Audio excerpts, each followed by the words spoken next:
Welcome to Ecomm Cowboy. This is D2C's daily show where we believe ads are not bad, ignorance is expensive, and the American dream is alive and well on the wild web. Today, it is Tuesday, June 2nd, 2026, in the year of our Lord. We're coming to you live and in living color from an undisclosed yet beautiful Austin, Texas location, somewhere hidden in these gorgeous hills, the unofficial home of internet entrepreneurs, some would say. We're brought to you by Northeme Intelligence, Seguno, Postscript, Rocked, Aftercell, Axon by AppLove, and Proxima, and Universal Ads. And we got a jam-packed show for you today.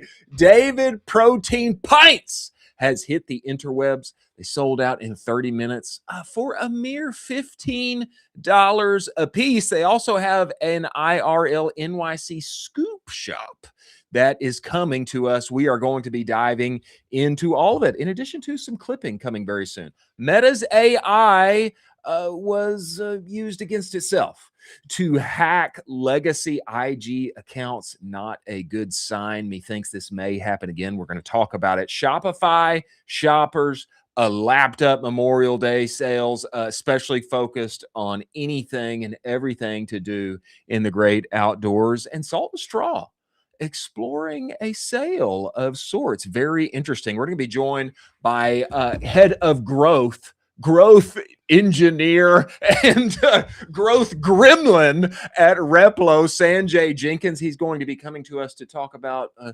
something very unfortunate, an interesting story that we must hit head on. He's going to be coming to us talking about personal experience, taking things up and to the right. Very interesting. We're also going to be joined by Sam Chai, founder of Humankind Candles. She comes from the tech world. She is now doing something very high-end and bougie and cool. We have the candles themselves here, and they smell delicious. As always, I am joined by my partner in crime, Colin One Shot Doherty.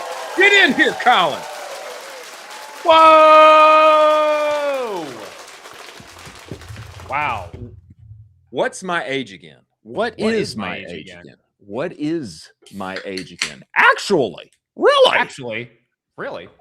One of the most hyped and excitable and interesting launches we have seen. David Protein now comes forth with their scoops. First thing to hit the timeline, this was not yesterday. This was a few days before. The scoop shop is coming to NYC.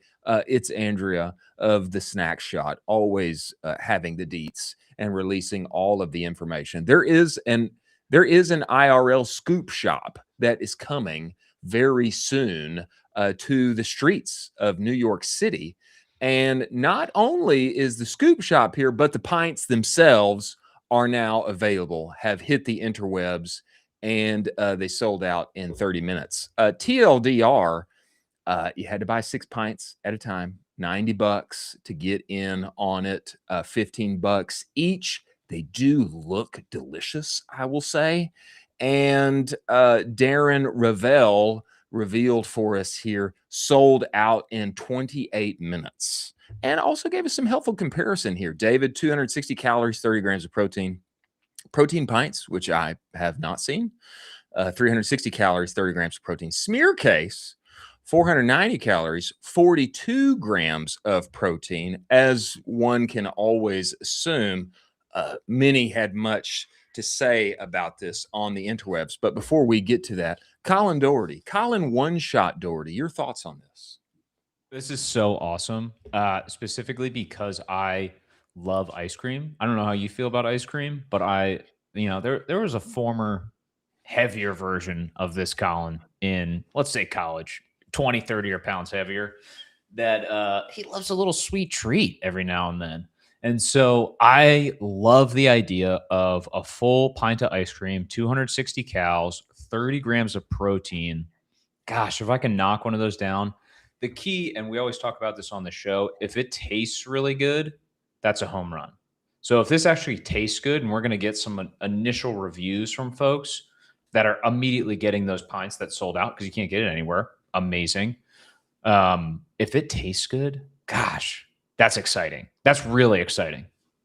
I think that's the thing to watch, and maybe we just need to fly up to NYC to get in on the scoop shop because all the pints are gone. They're not available. So is it a David ice cream shop? Yes. Yeah, that's what it is. Yeah. So it's like they can't call it ice cream. They don't call it ice cream on purpose. They call it a scoop shop. Okay. So it's an ice cream shop, but it only has David protein ice cream. Yes. It is a David ice cream shop, except they call it a scoop shop. They don't call it an ice cream shop.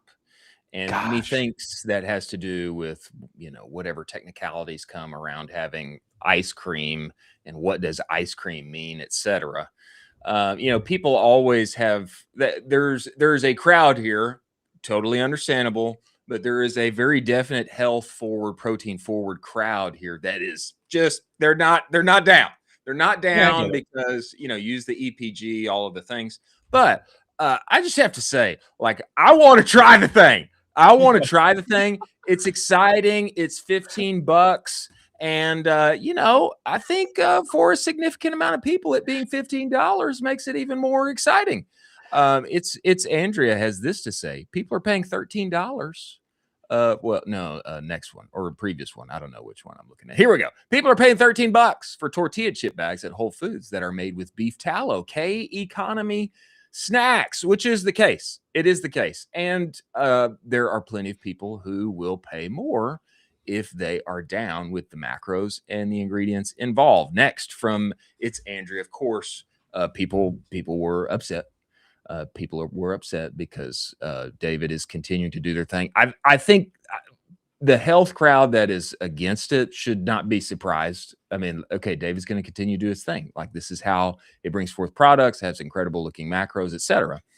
Andrea says it's funny that David gets so much shite, but like Quest sold for $1 billion on protein slop, and the founder is doing it again with Legendary Foods. There is a reason that it's working. Your average consumer is down to snack on protein Doritos and protein soda, regardless of the BS ingredients. And here's what I would say. Man, if it tastes good and I'm getting a whole bunch of protein out of it, and it's going to be better for me in the end than throwing down 6 pints of Haagen-Dazs. Like, I'm down. Like, I want to try the thing. I want to eat it. I'm super down. I would be super, super down to try it with how much ice cream that I have and how many sweet treats that I have and put into my body. So I'm super down, and I'm not one to throw stones because I feel like there's people that are throwing stones at this who will straight up look you in the eye and like fully go out to 7 bars on a Friday night and fully black out. And then Saturday morning, they're like, dude, are you kidding me? I would never put that David trash in my body. Are you kidding me? And you're like, wait. I just saw you black out off of like Jägermeister last night. And you're like, no, it's different. And you're like, no, I think it's the same thing, dude. Like, I had a fraternity brother who would do like full horseshoes of Copenhagen in the bottom lip, and then he would be like, oh, you guys, that's crazy, you guys are doing that. And it's like, what? You're looking at us with this doesn't make any sense at all. So I'm super down to try it. I'd love to gobble some up. If we can we can't even get our hands on some, dude. We can't even get our hands on some. We can't even get our hands on some. But I bet it tastes great. And man, you gotta see these things. I want to pull up the website and look at it because they always do a great job with this. But look at this ice cream. No, come back to us, Jack. Look at this. Okay, so the issue is if it doesn't look like this and it's like really doesn't look good and it like doesn't have good vibes, that is a big issue. I want it to look as good as, like that looks great. Vanilla Doesn't that look awesome? What other flavors do they have? I don't know what vanilla bean. What's we got? Triple chocolate cookie dough. Dude, cookie dough, I'd take that out in a second. Are you kidding me? Let me read some macros to you. 260 calories per container. How incredible is that? You know what that makes me pumped to do? That makes me think I can house 3 of these for dinner. I can skip dinner and house 3 of these things I can get 90 grams of protein, and I like maximized sweet treat to the roof. I mean, it's an incredible idea. Jack, what flavor is this? If you scroll down a little bit, vanilla bean has 210 grams of calories. It's 210 grams vanilla bean. Yeah, it's crazy awesome. Wow. I mean, that's exciting. Talk about exciting the millennial crowd that has a few more dollars to spend and is trying to watch their weight. Give me a ton of protein. Look at how just lovely that looks. One would think the question here is, you have commented before. Look at how lovely that looks. I mean, it looks creamy. I mean, it looks delightful. You have commented before you didn't like the taste of Halo Top. I did. I liked it. I think the the question comes down to mouth feel here, and what does it taste like? And look at that. Look at that video. Good video. Really good video. Bro, that looks incredible. Does look good. Man, so they continue to crush. My question is too, I mean, there was a couple comments of basically like, did they intentionally keep stock super limited so that it would automatically sell out and then it would be a marketing move? Or do you think this thing just blew the doors off of it and they truly just sold out a ton? I kind of don't care. I feel like either way, it was the right thing. I believe that they genuinely sold out. We had one comment from Joe Wellstead. He said, "Why do we glorify selling out in 30 minutes? Because it's awesome. That's why we glorify it. Like, it was available and now it's not. And the heat from this thing is only getting hotter, and it's going to drive everybody. The fact that it's not available on the interwebs, it's going to drive everybody to show up in force at the NYC Scoop Shop and get their hands on this and stand in line for 2 hours to do it. That is heat, and that's what you want. To me, like, this is the smartest thing ever. If they intentionally held back inventory, like, hey, let's just, let's give this first test run, and, we want to make sure it sells out. Great. That was smart marketing. If they sold out because there's genuine heat, then great. That was smart marketing and great product, because you don't do that unless you've had a number of wins consistently that build. So either way, to me, super smart and great job by them. This is what you want. You want to sell out in 30 minutes. Yeah. I mean, the question of like, why do we glorify selling out in 30 minutes? Because it's exceptional copy and a wonderful story. You can use that copy on basically everything moving forward. This is the ice cream that sold out in under 30 minutes. Yeah. This is the protein ice cream that sold out in under 30 minutes. You can use that for your follow-up emails. You can use that for billboards. Come get the ice cream that sold out in under 30 minutes. You can use that in a ton of text copy by Postscript and send out text and say, this is the ice cream that sold out in 30 minutes. And so, yeah, it's a huge badge of honor. Also, this is great if you want a nice little feather in your cap, if you want to go for some additional fundraising and SKU expansion. Hey, investors, do you remember that SKU that I wanted you to bet on with me? Ice cream? We sold it out in under 30 minutes. I want to do another thing. It's probably going to sell out in under 30 minutes. Yeah. There's this level of storytelling and narrative that they're building around this. It's very good. It's extremely good marketing. Extremely good marketing. And what I would say, interesting angle here on the marketing piece that probably has not been discussed too much, but we should touch here. Also a clipping campaign coming on the back side of this. This comes to us by way from Daniel Bitton, founder and CEO of Content Rewards. We have seen them on the timeline. And Clipfarm and David Protein clipping campaign, 674 participants at time this was shared, $20,000 available. Great collab, and time to get in. If your clipping skills are goated and you want a piece of that 20K that's available, that's juicy. And I think it's interesting that David, with its incredible branding, it's successful launches, it's interest on the timeline, on various social feeds, etc. It's interesting that they are going this route with clipping. It says there's value there. I trust whatever Clavicular's doing in the current moment, dude. So I don't know what you're talking about. Everybody should follow Clav. Also, his prices, Clavicular's prices, are underpriced. He's charging $30K. He's charging $30K to go to colleges this summer. Clavicular and his whole squad comes to your event to be there and vibe and make content and do their whole shebang. I mean, his whole crew and all of his the celebrities in his network, they come to your event and they're there, and you have aura forever because Clav showed up. I think $30K totally underpriced for that. Did you see? So he, I kind of follow him a little bit, like through the grapevine. So he stopped taking TRT, testosterone, like 2 weeks ago. Do you see what he looks like? Yeah, he's like mini now. He's like back to mini. It's like mini Clav. Yeah, he looks very different, and that is the wonders of steroids and TRT and testosterone. Drugs are awesome.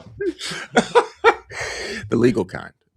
Yeah, legal. We put that out there intentionally. As we move forward, ladies and gentlemen, congrats to Peter and the entire team at David on their launch. I think we've got many hours of long waits outside of their scoop shop to come. As we move forward to our stories of the day, let us talk about new sponsor of the show, Intelligems. Ladies and gentlemen, what's the next idea that could change your business? Is it a price change? Is it adding subscriptions, maybe a new bundle strategy, or is it launching an app, etc.? Discovering and testing these high growth opportunities is exactly why Intelligems exists. AI-powered testing platform that helps you find the changes that are actually worth making and drive growth at the bottom line. If you're looking for your next idea, we have you covered. Intelligems has you covered. Head to intelligems.io/audit.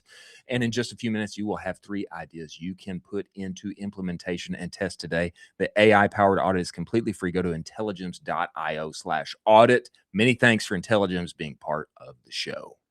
Now, Meta's AI has been leveraged against itself here. Yikes.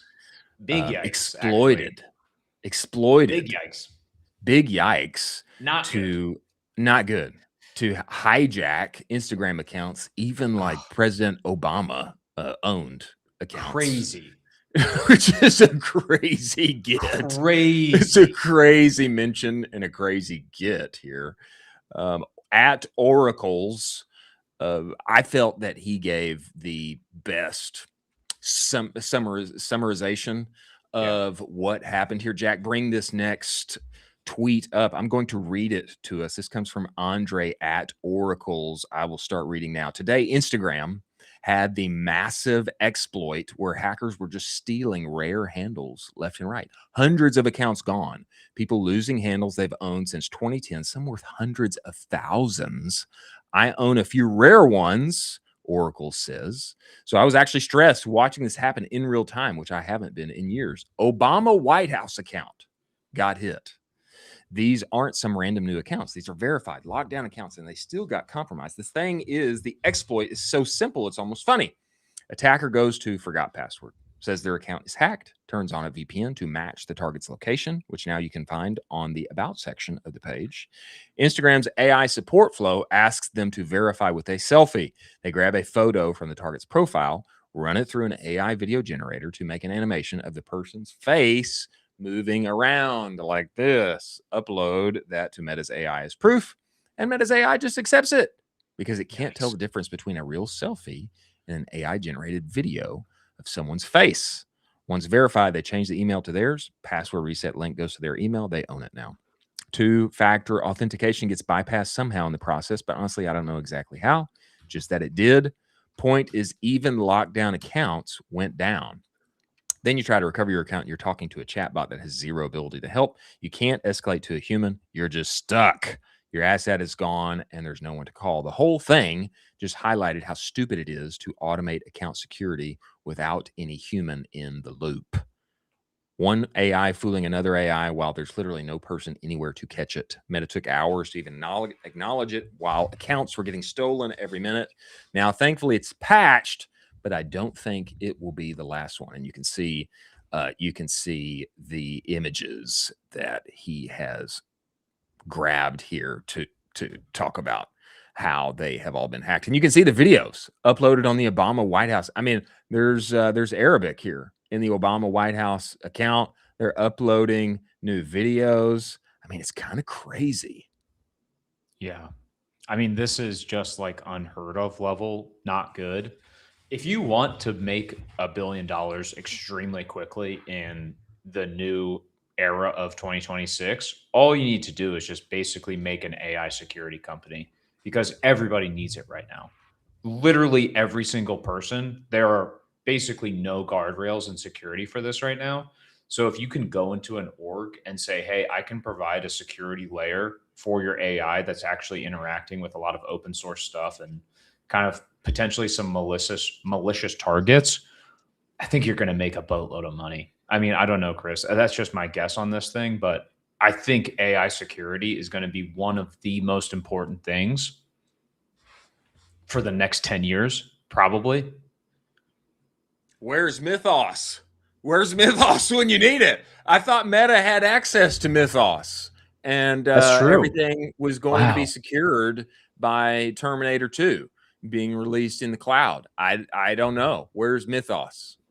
It seems like incredibly simple. I think the point that Oracle's is underlining here, like, this seems like a simple workflow. It's not like they like hacked into the Pentagon or something and, installed some secret virus that allowed, whatever. No, they just, they just went in there and, somehow got access to the thing and then said, hey, my account has been hacked. What's your account? And then uploaded a Meta AI video uploaded an AI generated video of them doing this, whoever's face is in the account doing that. And then you reset the email. Like, that's incredibly easy to do. That's like not that deep. The VPN piece, needing to know like what location you're going to be in, but the account tells you like where they're located, and it's kind of crazy. Yeah, it's pretty basic stuff. Like, I would maybe argue you and I could do this. Like, I think like hypothetically, you and I could probably pull this off. You want to which do it? is I'm kidding. That's a joke. That's a joke. Which is like not interested in that.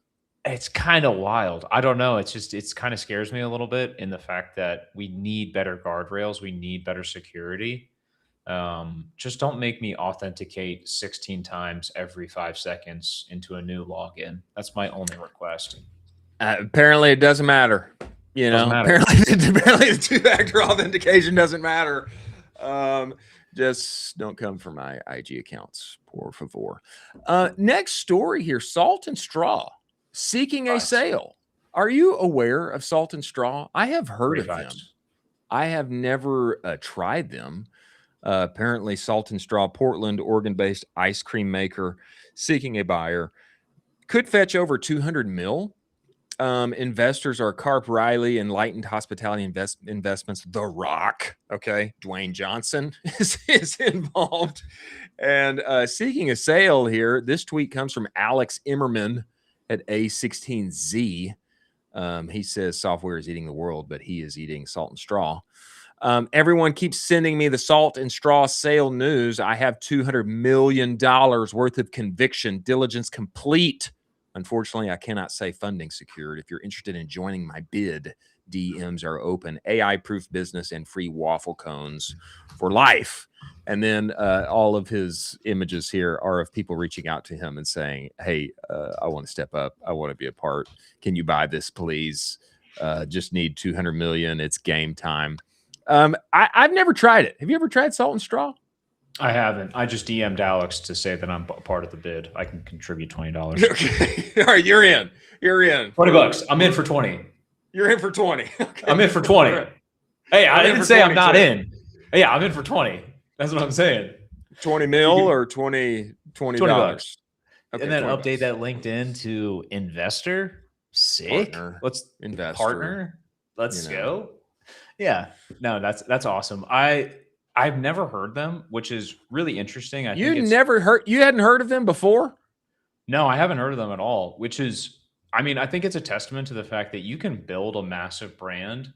You can have a crazy valuation. I wouldn't say this is crazy, but you can have a great valuation and you can have a wonderful exit and life-changing money. And basically, I would say 90% of people don't actually know like the brand or who you are or anything like that, which is one of the coolest parts about e-commerce. Like a lot of people think, everyone knows who True Classic is. Like everyone in the world. I would say probably not. Like most people don't know who True Classic is, but they have a massive valuation. If they wanted to, they could exit for a ton of money. Same thing goes for here. And it's great to see this. You hope that they actually get this exit because it's going to be a great signal to the rest of the industry, basically saying, hey, we got another exit in the actual industry in e-commerce and also commerce in general. Consumer with industrial capital, which is kind of favoring industrial capital back into the mix of consumer. Really good to see. Yeah, I think the nearest location to me is Dallas. I think my question, salt and straw is good, Eric says, and there are many in California. Eric, I wish that I had it. I think my first question is like, is this better than Bluebell ice cream? That's my first question. I know Bluebell's not the best out there, but it is homegrown in the sense that it's made right here in Central Texas, and it must be good. It must be good if A16Z is trying to buy it. I've never had it. It looks good. It's wild that A16Z wants an ice cream maker, wants an ice cream shop. It's interesting. Yeah. And I think it's good. It's good for consumer. I wonder how well have not heard. Oh, Eric, you have not. Bluebell's great. I mean, if you're not counting calories, Bluebell will get you there. Eric, you must come, Eric, to Central Texas, and we must drive out to Brenham together and go to the factory. And then I think you will be convinced. Interesting story. A teammate of mine at the University of Texas played at Brenham High School, and he worked at the Bluebell factory for one day. And he got fired because he fell into the ice cream vat. He fell into the big mixer. He fell into the big mixer, and he got fired. That's crazy. He got fired. Yes, it is. It's wild. Eric says it's wild that A16Z is funding the Doge Bros, given they admitted they didn't save the government any money when their new startup claims to save. Well, I don't know anything about that, but it is interesting. It is interesting that A16Z is down for some ice cream. More to look at and follow there. Next story. Shopify. Shopify stores especially. We've got deets here. Shopify shoppers lapped up on Memorial Day sales, and apparently there are a few Americans that are ready for the summer. This story comes to us by way of Retail Brew. Walkie-talkies, camping trips, pool cleaners, pillowcases. Let me give you some deets here. Orders for walkie-talkies, walkie-talkie radios. How much did they get a pop over Memorial Day weekend? What would you guess, Colin? Walkie-talkie radio AOV? Not AOV. Let's just say percentage increase. According to May data shared first with Retail Brew. This is coming by way of Shopify here. How much did walkie-talkie radio sets go up percentage-wise? 75%. No, 2,000. 2012%. 2012% up as people geared up for off-grid camping trips. Consumers also shelled out money to buy tunnel tents. Do you know what a tunnel tent is? I don't think I know what a tunnel tent is. I'm definitely aware of tents, But what is a tunnel tent? Yeah, it's just a tent that looks like a tunnel. What would you guess for tunnel tents? What's our percentage upward? Up 500%. 263. Air mattresses, 53%. Family size tents up 34%. Orders for pool cleaners jumped 721%. The American consumer is geared up for summer, my friend. In addition to pool cleaners, pool loungers, 237%. Swimwear, especially cover-ups. What do you think for swimwear cover-ups? What would you guess? 300%. 1,103%. Bikinis up 420%. Swim trunks up 348%. Yeah, you got the bikinis. In addition to this, not just the swimwear, and let's go outside and do things in the heat amidst the summer sun, but also people preparing to handle big hair as humidity hits here. With heat and humidity coming for your hair, demand for hair perfumes up 923%. I'm not even sure I knew hair perfume was a thing. Did you know hair perfume exists? When has that been a thing? I don't know. I didn't know hair perfume exists. Perhaps producer Jack is aware, but I was not aware that hair perfume is real. But it is real. Up 923%. Hair sprays up 800. Jack, producer Jack has them. Okay, so producer Jack is aware. I was not aware. Hair sprays up 835%. Hair serums up 577%. Even hair masks. Colin, were you aware that hair masks exist? Hermes? No, hair masks. No, hair masks. Hermes? No, hair mask. I don't know what a hair mask is. Don't know what it is. It's up 532%. So a lot to say here. I don't know if it's just everybody on the upper echelon of the K-shaped economy that is buying, but somebody's buying. Somebody's buying, and they're buying a lot of it to get ready for summer. Methinks if you don't have a summer product or a summer campaign ready to roll, it's time. Yeah, that makes me feel good on the inside that people are just getting pumped for summer. People are getting ready to rock. The water's not quite warm enough. It's about to be warm enough in the pool where you're good to go and ready to rock. It's not quite there yet, but we're getting there. It's good here. It's good here. Not good here yet. In Central Texas, we're ready. We're ready. Oh, I've already taken the kids to the pool many times. Wow. I mean, it's like, in Texas, you either hide in the AC or you go to the pool. That's so true. Summer, That's so true. Yeah, it's so true. That is like the basic move. Now, as we move forward here, we've got some read and reacts and some watch and reacts coming up. Very interesting story from Shopify and Dad Gang with a limited edition release and celebration here. Before we get there, ladies and gentlemen, let us talk about Rocked After Sale. Most D2C brands are obsessed with getting the next new customer, as they should be. But the real lever is making more profit from the orders that you are already getting. Is it not? Yes, it is. Let's say you're doing 5,000 orders per month. If you can just sprinkle $3 or $4 extra from each one of those, would that be meaningful for you? Yeah, it would. It would. That is what brands like Olakai, Cozy Earth, Groove Life are already doing with Rocked After Sale, adding post-purchase upsells and downsells from cart through the thank you page. Stacking an extra 30 to 50 cents just for showing offers from Disney Plus and Venmo, etc. This is high margin revenue straight to your bottom line. There's no hit to conversion, no impact on your LTV, and you can be live within minutes. It is a no-brainer, ladies and gentlemen. If you're already getting orders, you should be getting more out of them. Go to aftersale.com/offers. The URL scrolling across the bottom of the screen. Many thanks for Rocked After Sale being part of the show.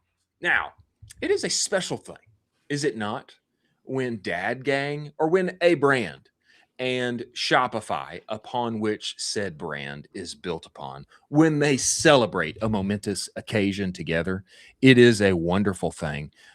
Jack, I'd love to go back and see this tweet from Harley first before we get to this article, which was released by Modern Retail, which is awesome. Tweet from Harley here, the one and only president of Shopify, says, being a founder and being a parent have more in common than most people think. early mornings, the patience, the long game, the moments where you have no idea what you're doing, but you figure it out anyway. That's why we made this one a Founders Edition hat with Dad Gang for Shopify Supply. And you can see the pictures here. Here is Harley and his little ones with said special edition Dad Gang hat, rocking it out, making it awesome. Look on the inside. You got the green, the Shopify, and Dad Gang. I mean, incredible. It's incredible. It's incredible. I think, we always see this like in Bart's Facebook. Facebook group. There's like people that own like every Dad Gang hat that's ever been released. Methinks this one is an exciting one to have. This to me is so cool that Shopify and Dad Gang doing this together. Colin, your thoughts? There's a Canton, Ohio for the NFL Hall of Fame. There needs to be a Shopify Hall of Fame, and Dad Gang needs to go in that directly because they are absolutely goated as a brand. I mean, goated. I think it's still 4 guys, right? 3 guys, $35 million. Yeah. In consumer product. That's crazy. Yeah. It's the 3 of them. Unbelievable. It's the 3 of them. It's super impressive. It's super impressive. Nate Lagos, he got in on this, got shipped a package. He said, "Thank you, Dad Gang and Shopify. Perfect timing for this camera before I take the fam on a cross-country national parks road trip." It is great timing. Good on you, Nate. I want to do the same.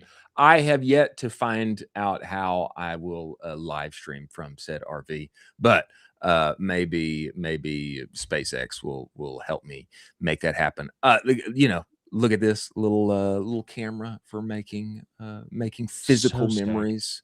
One can remember. Got the hat in tow. And this was all brought to us by Modern Retail, is the one who broke the story on this. This came out this morning. Apparel brand Dad Gang teams up with Shopify on limited edition hat drop as sales top 35 million. I thought this was just relevant for us to read a little bit of this. Why? Because it's like you said, this is a moment worth celebrating, and Dad Gang, methinks, should be in the Shopify Hall of Fame. I'm going to read a little bit of this. Bart and team over there, congrats. You deserve it.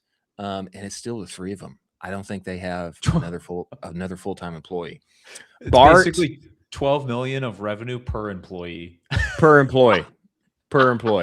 That's crazy. Bart, Grant, and EJ had been close friends for years when each of them started becoming a dad. They had a group text where they talked to each other about the highs and lows of fatherhood, and Dad Gang became a phrase they used constantly. But when they looked for products that reflected what being a dad actually meant to them, they found that much of the marketing aimed at fathers leaned heavily on stereotypes. It's true. Bart has recounted this before. We were looking for something that would represent fatherhood, and we just couldn't find it. It was always goofy, dorky stuff. Mow lawns, drink beer, wear your Nike Monarchs. So one day, Bart, who was working in marketing for other people's brands, suggested stitching Dad Gang on a hat. Each of them put in $250 for a total investment of $750. Minimum order from the factory was 100 hats. They posted the hats on personal social media and listed them on the brand's new Shopify store, which Bart had whipped up in under 30 minutes. Sold out in 36 hours. Goated. That's crazy. What's up with everybody selling out automatically the past couple of days? I don't know. There might be something to that. Brand heat. That was 4 years ago. Since then, Dad Gang has sold more than 1 million hats and crossed 35 million in revenue. Shopify has also taken notice of Dad Gang's growth on its platform. That's why they tapped the dad-focused apparel brand to launch a limited edition Shopify hat. That only made 2,500 of these. Each hat priced $35 a pop. They are sold both on Dad Gang's website and through Shopify's supply store. I think it's time to get in now. Are they still available? Are they available now? Are people already buying them? Have they already sold out? I'm like 90% sure. Okay, look this up and see if it's sold out. If it's already sold out, that's crazy. Anyway, incredible for them. If you know, you know. And Dad Gang does. Bart and gang, EJ and Grant, congrats to you gentlemen, and congrats on the limited edition, and good on Shopify for doing this. Yeah. Who celebrates their merchants like this? Like who? I don't know of another partner in e-commerce who celebrates their merchants in this way. Yeah. This to me is an incredible move by them. This is why they're number one, Chris. This is why they're number one. And this is why we're probably not talking about any other e-commerce, because they aren't really doing anything of newsworthy. They're not doing anything, as Oren John would say, interesting. Interesting. Do interesting things. Do interesting things like do interesting things like them. Now, Jack, I would like let's do our next partner highlight here with Proxima, and then I want to move to our next round of watch and reacts that are further down on our run of show. Before we get there to our next watch and reacts, ladies and gentlemen, let us talk about Proxima AI. Your buyer data already knows what ad you need to make next. You just can't read it yet. You cannot read it yet, and that's the problem. Most brands and marketers, they brief from instinct. What's best performing ad? How should we change it up? And then let's pass that off to the creative team. Problem's not effort.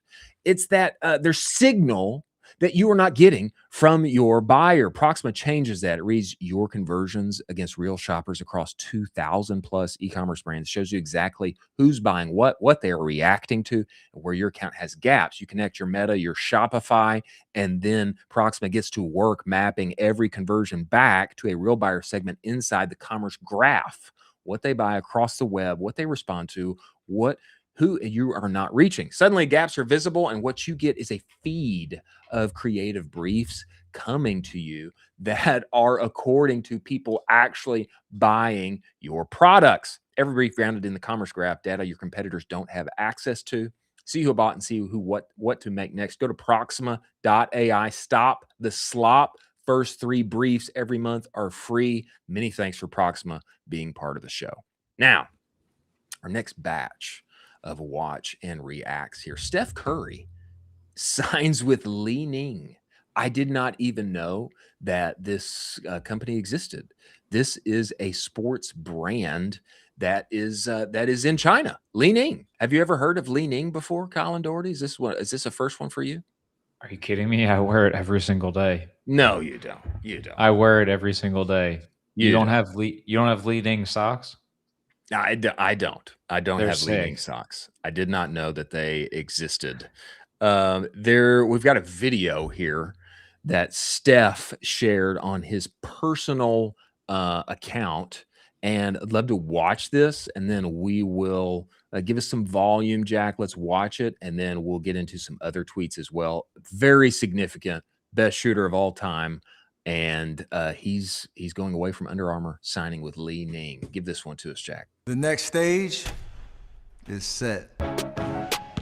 This is bigger than a shoe deal, bigger than the signature series. This is the partnership of a lifetime. The future of Curry Brand will be powered by a company truly rooted in sports and innovation. A partner dedicated to creating quality products with sneakers that I believe in, that will continue to deliver at the highest level.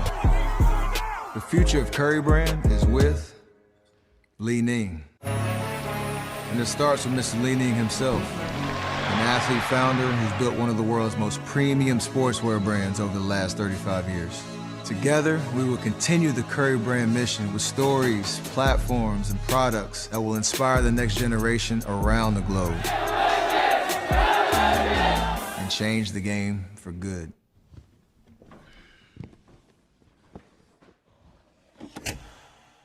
Oh, we didn't get to see the shoe. They had to tantalize that one for us. We didn't get to see the shoe. Okay, your reaction to this? I mean, pretty wild. The total number that he signed for, Chris, do you remember what that number was? Well, let's bring it up. Let's bring it up and show the good people here. Jack, bring us to this next tweet. Show us how much he signed for. I think truly significant, and apparently more than what Under Armour was offering him. So the first, I guess is this his first Under Armour contract, or is this what they offered him? This is his first contract. I'm pretty sure that's the first contract. Okay, this comes to us from Hoops at Hoops SS. Stephen Curry reportedly will earn a massive $1.19 billion in his new 10-year contract with Li Ning. Is he going to still be playing basketball in 10 years? Interesting. That is worth almost 4 times more than what he earned in his 12-year contract with Under Armour. The endorsement deal with Li Ning is tied to brand revenue, meaning the number could grow even higher over time. And it is estimated that he might earn more than $1 billion over the span of 10 years. Greatest shooter of all time is now getting paid like one of the greatest athletes of all time. $1.19 billion, 10-year contract. Bananas. Yeah, it's giving a little bit of the kind of inklings of the Jordan deal with Nike, where it was tied directly to Jordan sales with Nikes, and he got a kickback of that, which basically made him a billionaire, one of the first billionaire athletes ever. Pretty substantial. I mean, pretty substantial. 1.2, basically 1.2 Bs, 10 years. He's probably not playing basketball in 10 years, but no way. But he can still be the spokesman. He can be the kind of endorsement for it. But I think this is basically, he is being leveraged as the first to help also recruit additional athletes. So he's a great centerpiece of like, great, we're going to lock onto the Curry brand. We're going to leverage Steph Curry to help get us other little pieces along the way to start to build up this athlete roster. And it's probably going to work pretty well. I mean, unbelievable. Congrats to them. You cannot ignore 1.2 Bs. You can't. And even though Li Ning, unfamiliar name to me, Chinese sports equipment company founded by, which Steph Curry brought this out, Olympic gymnast Li Ning. Company endorses a number of international athletes and teams. You're correct. I mean, Steph Curry, 10 years, the guy's going to be 48 years old in 10 years. No shot. Yeah, no shot. He's not playing. He's not playing basketball for another 10 years unless he retires from the NBA and goes to China and plays over there, which that could be interesting. You know, I mean, Black Mamba, Kobe Bryant, was incredibly popular in China, especially as basketball has continued, its popularity has continued to grow over there. Black Mamba was incredibly popular over there. It would have been crazy to think back during his career, Kobe Bryant goes away from Nike to sign with a Chinese sportswear company, Li Ning, fill in the blank. I don't know that Li Ning had the prominence that it does now. I don't know that it had that same prominence then. But this is a crazy story, and it's a great get. It's a great get for Li Ning, and probably a bigger bet for Steph. Obviously, he's getting paid. He's getting paid much more than probably Under Armour or anybody else would have offered them, and he's also taking a bet on the global popularity of Li Ning and basketball continuing to rise. I think this is, it's incredible deal for him. I'm excited to see what happens become of this. It's definitely an unknown. It's an unknown name for me. I'm interested to see what the shoes look like. There's a flip side to this story that we haven't really touched on at all, which is basically the demise of Under Armour. Basically the fall from grace that is Under Armour. They've done a horrible job of the past couple of years of dealing with everything and innovating within the space. I'm pretty sure, I mean, we could do some public lookup right now, but I'm pretty sure their stock is just down pretty substantially over the last, let's go 5 years. Stock is down. Let's go 1 year, 5 years. Stock's down 74% the last 5 years. Oh, yeah. I mean, it's really bad. They're just like, they've not figured it out. I don't know if The Rock is still with them. I know they had Jordan Spieth. They had Steph for a while. That like you just said, that long-term contract. But they have just not figured it out. I mean, they're trading at $5 a share right now, kind of close to being delisted. Like, Really? Pretty wild. I mean, yeah, if you keep trading down, eventually, like you're going to be out. Yeah, I mean, there's only so much room you can have on the exchange. So like, that's kind of crazy. Like, I don't know how they fix this, and they don't really have any innovation right now, which is kind of sad. I had a friend, have a friend that worked at Under Armour during the time of them like bringing on the Rock and making a big bet, and at the same time, like Lululemon was crushing with their athleisure yoga pants and such, and they made a huge bet on the Rock, and I mean, I guess it didn't work. I guess I don't know what to say. I don't know what to say other than it's definitely not as cool as it was when I was in high school and it was click clack. I think I hear him coming. Nice. We must protect this house. I mean, there are iconic campaigns from 20 years ago, 15 years ago that I can still remember. But I don't know. I don't know how these giant companies maintain and stay at the top. I don't know how Nike and Under Armour, once they go up and peak and they're the big dog, how do you stay on top of the mountain? I really don't know.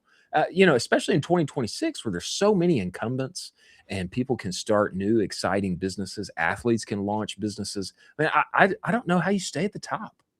Yeah, this one hurts personally for me too, Chris, because Under Armour is a Maryland company. It's a Baltimore company. It is founded in Baltimore by Kevin Plank. The headquarters is in Baltimore, right on the Inner Harbor. And I want them to figure it out, but I just don't think they're going to, unfortunately. So not good. It's a rough one to lose. It's a rough one. Steph to Li-Ning, but methinks that probably Under Armour couldn't offer the same deal. I mean, how do you offer a single company? How do you offer a single athlete $1 billion deal over the next 10 years? I got it, dude. Okay, here's what we do. Under Armour rebrands as data infrastructure, AI data infrastructure. Let's go. That would actually send the stock up. Is the hilarious thing. Let's go. Who did that recently? Oh, Rumble did that. And Allbirds. Allbirds and Rumble did that. And stock is up. I mean, it's crazy. It's crazy. Yeah, they got to do it. Dude, let's do it. Got to do it, I guess. Next, watch and react. I brought this to us. I brought this rumor many weeks ago. I don't know if you remember it, but I brought this rumor and you said that this was a nothing burger. That is my recollection. And maybe Jack needs to find the clip for us. But that is my recollection. But I think that you are no, Jack. I'm talking about the iPhone leak. That's the one I'm talking about. Not this one. I'm talking about the iPhone leak. I was excited about this, and then you were excited today, and I was like, what's going on here? Apparently, One Shot Doherty's excited about the foldable, flippable iPhone. Look, am I thinking? Do I think it's gonna, absolutely crush? No, absolutely not. Am I excited to see what Apple is doing next? Yeah, absolutely. I'm super excited to see what they do next, and pretty wild. We got a leak from a real factory in China of the foldable iPhone. This looks clear as day, but this is just like so underwhelming. Samsung's done this for forever. And I think you were so excited about it because it's like a foldable iPhone coming to Apple, but I don't know. I just don't know who uses this. Like, who is this for? I mean, it's iPad-esque. I don't understand why there's a screen on the front and there's two screens in the middle. So I look at this right now. I mean, it looks like an iPhone. I'm not sure about the bookishness of the look. You see how the corners you got two straight edge corners on the left, and then you got the rounded edges on the right. This kind of feels Palm Pilot-esque to me. Would be kind of sick for like a long flight and you want to watch a movie. You flip that bad boy open. Nice little movie screen. Like, think about that. That's your movies. Like, that's your screen for the movie. That's pretty nice. That's kind of cool. You know, as we look at this, I get a little less hyped about it, honestly. That's what I'm saying. How do you use it? Like, it's just like, who uses this? Is it the businessman? Is it the executive? I don't see him doing that. Maybe it's the mom that like also wants to read as well or do stuff on her iPad, and this becomes kind of an iPad replacement. But then it's like, well, you can just get an iPad with data. I don't know. I don't know who this is for. There's something about this that doesn't look like Apple refined, like ready to release. You know what I'm saying? There's just something about it, like with the finish, or obviously there's no Apple logo on the back. But I just, part of me feels like if Apple was doing this, like if this was genuinely from Apple, part of me feels like it would look a little, I don't know, it would look like a little more like discovered treasure. You know, when they bring out those slick new iPhones, even though it's like basically the same as the last version, they just look awesome. And it's like, yeah, I want it, even though it's basically the same as the last one. But as I look at this one, it just doesn't strike me as I want to go throw down $2,000 for this. Absolutely not. I mean, Apple's last innovation was the iPods, the AirPods. I mean, they haven't really innovated aggressively since then. Not to say that I don't love Apple and all of their Apple products. I use all of them every single day, but there's nothing really exciting that's coming from Apple anymore. It's just the same stuff. As we look at this now, I'm questionable on, is this an actual leak? I'm questionable. I'm questionable. I just don't see like the refined Joni Ive-esque design here. He's gone though. Well, yeah, but you know what I'm saying. You know what I'm saying. I'm questionable. I'm questionable over if this is the real McCoy. I don't know. We shall see. If Apple can execute a foldable phone, I want to see it and I want to look at it and I want to be wowed by it. I'm not sure that this is it because I'm not wowed. I'm not wowed right now. That's fair. Thing. Maybe they got some. Maybe it is genuine and they've got some interesting use cases that will come forth, but I'm not quite ready to bite as of yet. Next, watch and react. Apparently, Ivanka Trump, David Senra, just got together. Had an interesting development here. I'd love you to introduce this. I don't know what's happening on this one. Yeah, Ivanka Trump is basically talking about secondary markets to offset produce that actually never makes it off of the field and into kind of a company like a Chobani or a partner along those lines, so that the actual produce doesn't go to waste. And so this is what she's talking about in this clip, where she basically stood up this secondary market, very entrepreneurship. Jack, if you want to scroll down and just play the initial piece of the clip here. Yeah. Give us this volume on, Jack. Most of the things I'm building, whether it's a company like Planet Harvest, which I co-founded with my good friend Melissa Ackerman, that's helping find use for the 40% of fruits and vegetables we grow in this country every single year that don't even make it out of the field. That get plowed. That's crazy. Wait, just pause that for a second. They don't meet. Yeah, pause that, Jack. That's crazy. Think about that waste. Think about that waste of total farms. 40% of all of that never makes it out of the farm field because it's wasted. That's wild. I mean, that is wild. Okay, yeah. Jack, you can keep playing it. I just want to pause that for a second. Specification that relates to size and shape. So perfectly nutritious food that we literally plow into the ground. That's zero revenue for the farmer after they've spent all the money. So what she's saying, if you want to pause it again, Jack, it's not pretty. So that's why they don't sell it, is because it's not a pretty fruit. So there's also been other companies like this that have sprouted up and basically bought all the ugly fruit. It's perfectly normal. It's perfectly fine. It's nutritious. It's good for you. But it just doesn't look that great. It's not like a cool looking strawberry. It's not a nice looking fruit. And so they don't want to push it out to the typical grocers. But that doesn't mean it's not useful. It doesn't mean that it should go to waste. And you should just basically hit a zero on that for your revenue because it's actually nutrition. Jack, if you want to keep playing it. Well, this is here's my question. I mean, number one, I totally see the problem. Number two, Yeah. like I think you're highlighting here, hasn't this been tried? I mean, for some reason, I guess it hasn't taken. I remember there being like a subscription box where you get cute, like ugly fruit that would never make it to the grocers, and then it comes and you know, you get a discount for it because it's ugly, and but I don't know where those companies are now. I remember one specifically, subscription model, but where is it? Does it exactly? I guess this doesn't exist for you know, for some reason it hasn't taken before. Yeah, I would say it's probably extremely hard to operate those types of models because of the logistics and sourcing everything. Yeah, I would imagine someone like Ivanka probably has the resources in which to handle the logistics at scale that it is to deal with all of that. Pretty crazy. Yeah. Interesting. Give us more here, That's Jack. not going into communities that need this healthy, nutritious produce, and that has tons of environmental externalities associated with that amount of waste. So how do you take something that was a waste product and turn it into an asset or something that's actually usable? How does Planet Harvest do that?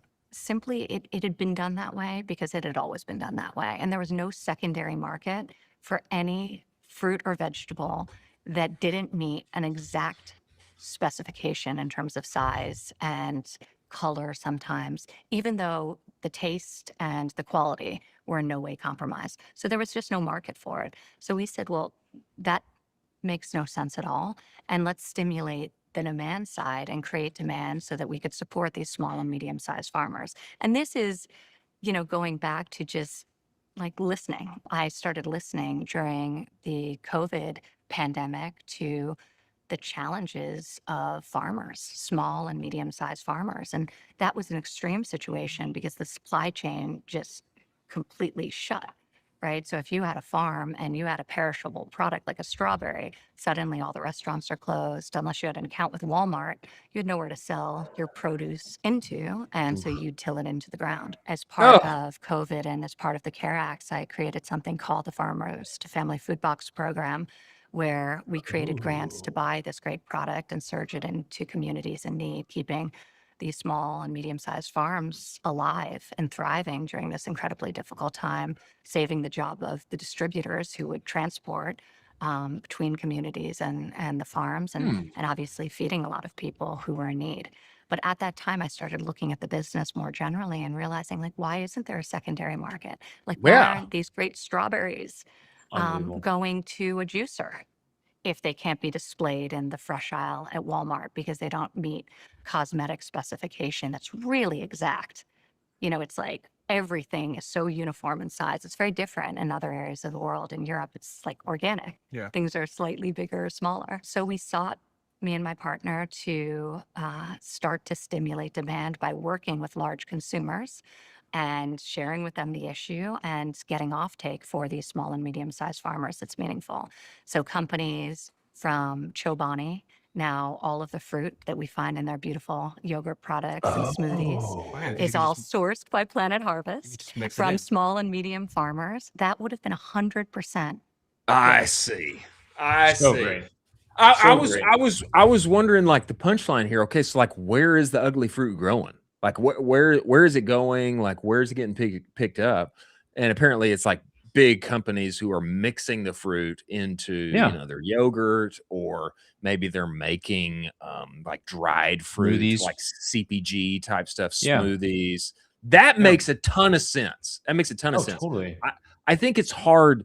I was thinking, like, okay, like, is this going to be like available in grocery stores or something? I think it's hard to like get people to buy ugly fruit, which is perhaps 100%. Like why the past companies like didn't work, you know.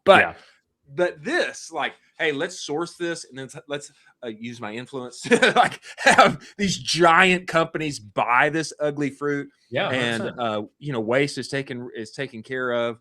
Small and medium-sized farmers make more money, and plus we're like actually using it and putting it out there, and people are eating it. They don't even know that they're eating it. I think that's brilliant. That's brilliant. Also, we probably haven't touched on this at all, but the fact that the private companies probably get a nice little discount because they're buying quote unquote ugly fruit Yeah. It's a nice little punch back to the P&L. So everybody is winning in this scenario. Everybody, literally every single person is winning in this scenario. The consumer, because they get their great product that they have at the end of the day. The farmer gets to actually push out his ugly fruit that would not have been sold. The consumer brand gets to buy that ugly fruit that they get to mix into everything else at a discount. Everybody gets to win. It's awesome. And we're no longer using aggressive waste of 40% of all farms. It's terrible. That's a terrible statistic.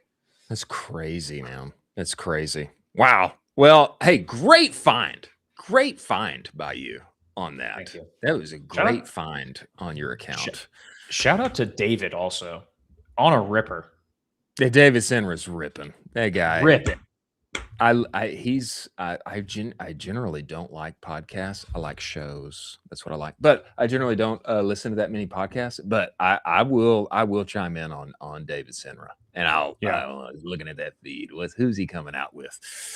We have got the one and only Sanjay Jenkins, growth dominator at Replo, scaler to the moon of many Ecomm things everywhere and in every way. He's coming into the show right now to tell us a very interesting story. Before he comes, Jack, let's talk about Northbeam. Let us talk about Northbeam. If you're in your ads manager all day long, you know the problem. Every platform takes credit. Meta says, 4.2 ROAS. TikTok says that conversion's actually mine. Shopify says 500K in revenue and, X amount in ad spend. Who's telling the truth? Hard to know. This is the problem that Northbeam fixes with their own proprietary data, starting from the actual purchase, rebuilding customer journey from real orders, real clicks, real ad views, then pushing that measurement back into the ad platform. So optimization runs on what's actually driving your revenue, not what the platforms think is driving your revenue. Start measuring today. Now, what was previously unmeasurable, go to northbeam.io, book your demo, talk with them. They're always putting out incredible information, weather reports for what is happening inside of performance marketing. Go talk with Northbeam. Many thanks for them being part of the show. Now, a unusual story that you never want to hear. Sanjay put out on the timeline yesterday, on the side, growing a said company to the moon, 300K in MRR. And then all of a sudden, our good friend got cut out of the operation. Builder of system, cut out of the opportunity. We must bring him in here to talk what is going on. Everybody, welcome inside the show, Sanjay Jenkins, the one and only growth dominator of Replo. Let's go, Sanjay. I'm so hyped right now, boys. Let's go. Let's go. Forever. I love you guys so much. This is awesome. Thank you for having me. Brother. It's been a long time coming. We love you, man. Yeah. And we have needed you. We've needed you on this show. When it comes to e-commerce, especially in the Dallas metro area, there's only two names. There's only two names at the top of that list. It's the one and only Sanjay Jenkins, and it's Cameron Gawley. The two owners of D2C and e-commerce in the Dallas-Fort Worth area. We're trying to plant a flag here, man. When Cam had a really great event a couple weeks ago, and I just forgot how many massive companies are in the Metroplex. They're here. Big. Everyone's they've got families and stuff, so they don't really get out of the house that much. Yeah. But it's here. It's happening. We're trying to make a name for ourselves as a DTC space. So let's go. You're doing an incredible job. And Sanjay, I'd love for you to just back up the truck here. And this post that you put out yesterday, we need context. I'd love for you to tell the story. Yeah. Give people a little context on you though, too, as we get into this. I know you're a man about town, a doer of many things. And just back up the truck on you a little bit and then bring us into this story that I think everybody needs to hear. Sure. Yeah, absolutely. So I've run brands, I've started things, I've run agencies my entire adult life. Essentially, I was definitely one of those how to make money online kids when I was 16. Yeah, baby. No, it's how half of us got started. Right, we're on ClickBank. I remember I had an Athletic Greens Facebook page trying to do affiliate stuff 10 years ago. when they were still like that grungy direct response, not what they are now. So I've been around. And right now, like the mainstay, we've got, I saw stuff on the internet hat from Replo, it's landing page builder. We've got an AI product coming out, but we've powered like the front ends of so many of the largest brands. Groons, you got Groons right behind you. They were day one Replo, their entire website's built on Replo. So really proud of that. So that's what I do during the day. But I'm sure you guys have been on like SaaS demos and you're talking to somebody and they're giving you advice. And you're like, this guy has no idea what's actually happening. And I vow to not be that SaaS guy.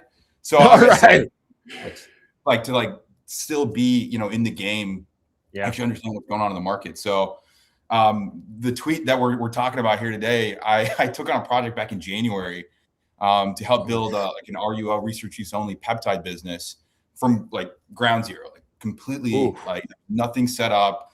Let's go build out all the infrastructure, start figuring out how to get traffic. So that started in January. By March, when we've like actually started going to market, like boom, like kind of 300K out of the gate. And that was entirely built on the back of affiliates. Affiliates posted pretty consistently March, April, and then they dropped off. So all that traffic basically went to zero.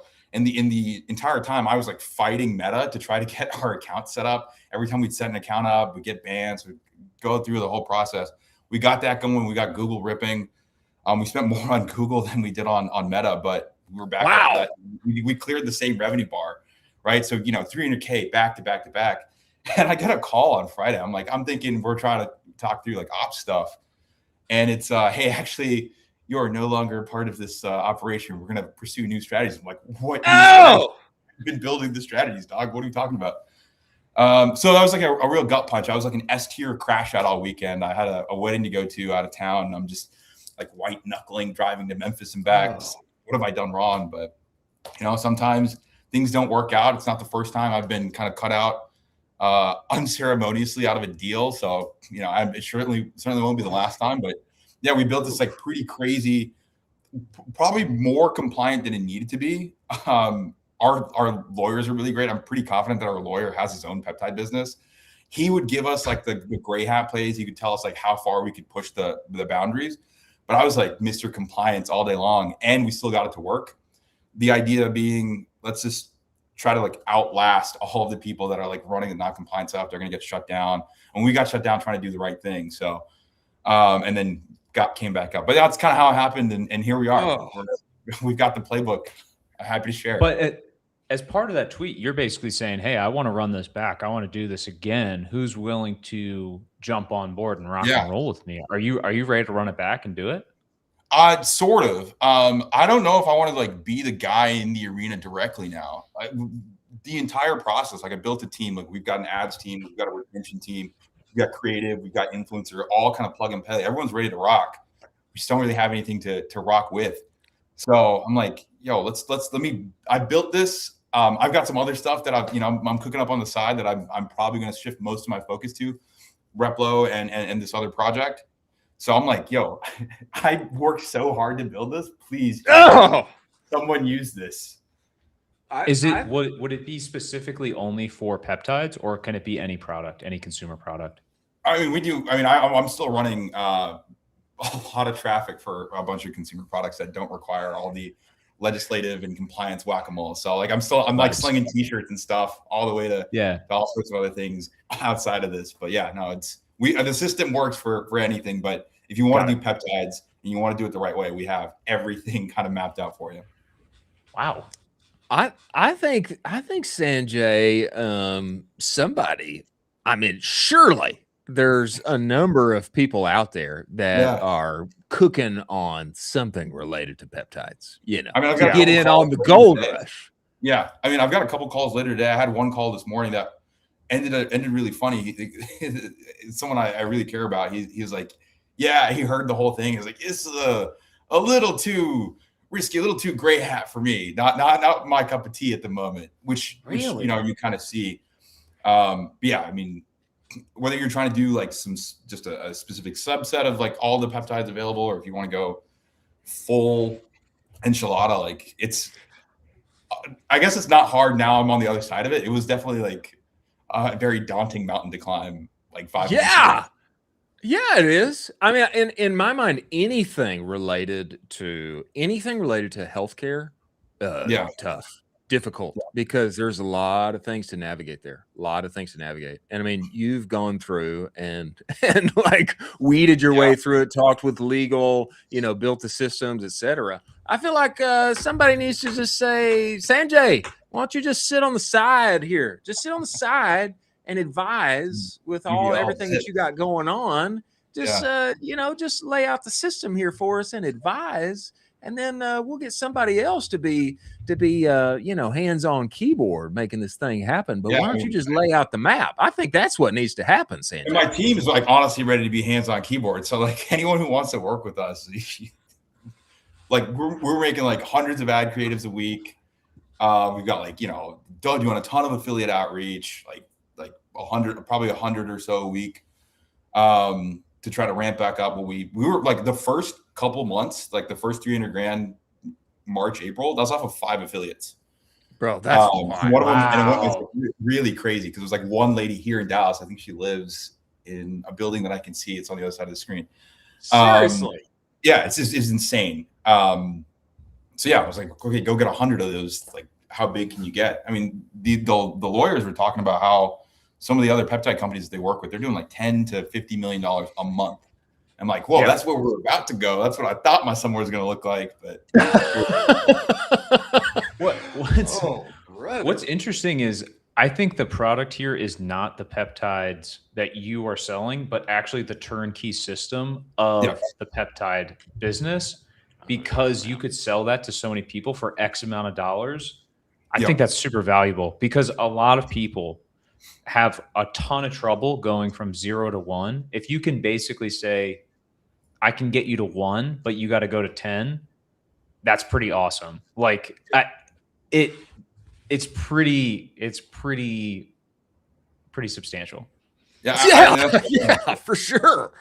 Yeah. I'm usually like an open book, like, and then my big thing is, I mean, it's like this industry, the peptide industry, even more so than DTC. There's a lot of like snake people. There's a lot of just like shady characters. I've always tried to like do the right thing and try to be like just a generous voice if I can be. And now I'm like, man, I got a wedding to pay for. Maybe I should. Maybe I should start monetizing some of this. Yeah. Well, peptide guy. So down to help anybody because it was a ton of pain. And I think that was like the emotional piece over the weekend. This happened on Friday. We're on Tuesday now. Like, I was just like, I worked so hard for this. Like, I'm not even sad that I'm not even a part of this specific thing. I'm just like, you just took away something I was like really proud to build. Yeah. Wow. Well, there's a wise man once said, Sanjay, you reap what you sow. And I can't imagine that this kind of what I would call negative sowing on their side will yield positive reaping. It might, and that's the world works in mysterious ways. I wish them well. Like, I hope they crush it when whatever they do here and elsewhere, but not my problem anymore, So yeah, not your circus, not your monkeys. I find some of these comments on this tweet that you put out, which is currently sitting at 23,000 views, 120 comments. Let's go. The small account Spider-Man, let's go. The person involved did out themselves. Zayn Ali, not Zayneth Agency, said sorry. We wanted to go in a different direction. Sorry, Zayn. So much. Zayn, he's so good.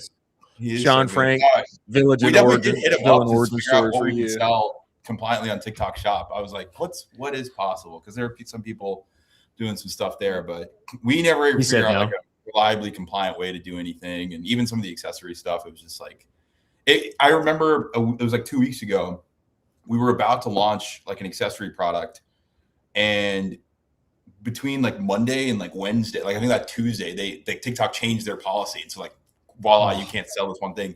And we had like all the suppliers ready to go. We're about to like make a pre-order on it. So it's like, okay, it changes so quickly and you have to stay on top of it. But if you're willing to play that game, obviously there is a ton of upside. Sanjay, riddle me this. I think that this is really true, and I think the unfortunate piece of this story, it rings true for me. I see what we are doing in e-commerce and in consumer. I see the opportunity that was alive and real, and also the dangers of the Wild West of the later 1800s in America, Manifest Destiny, going to California, finding gold.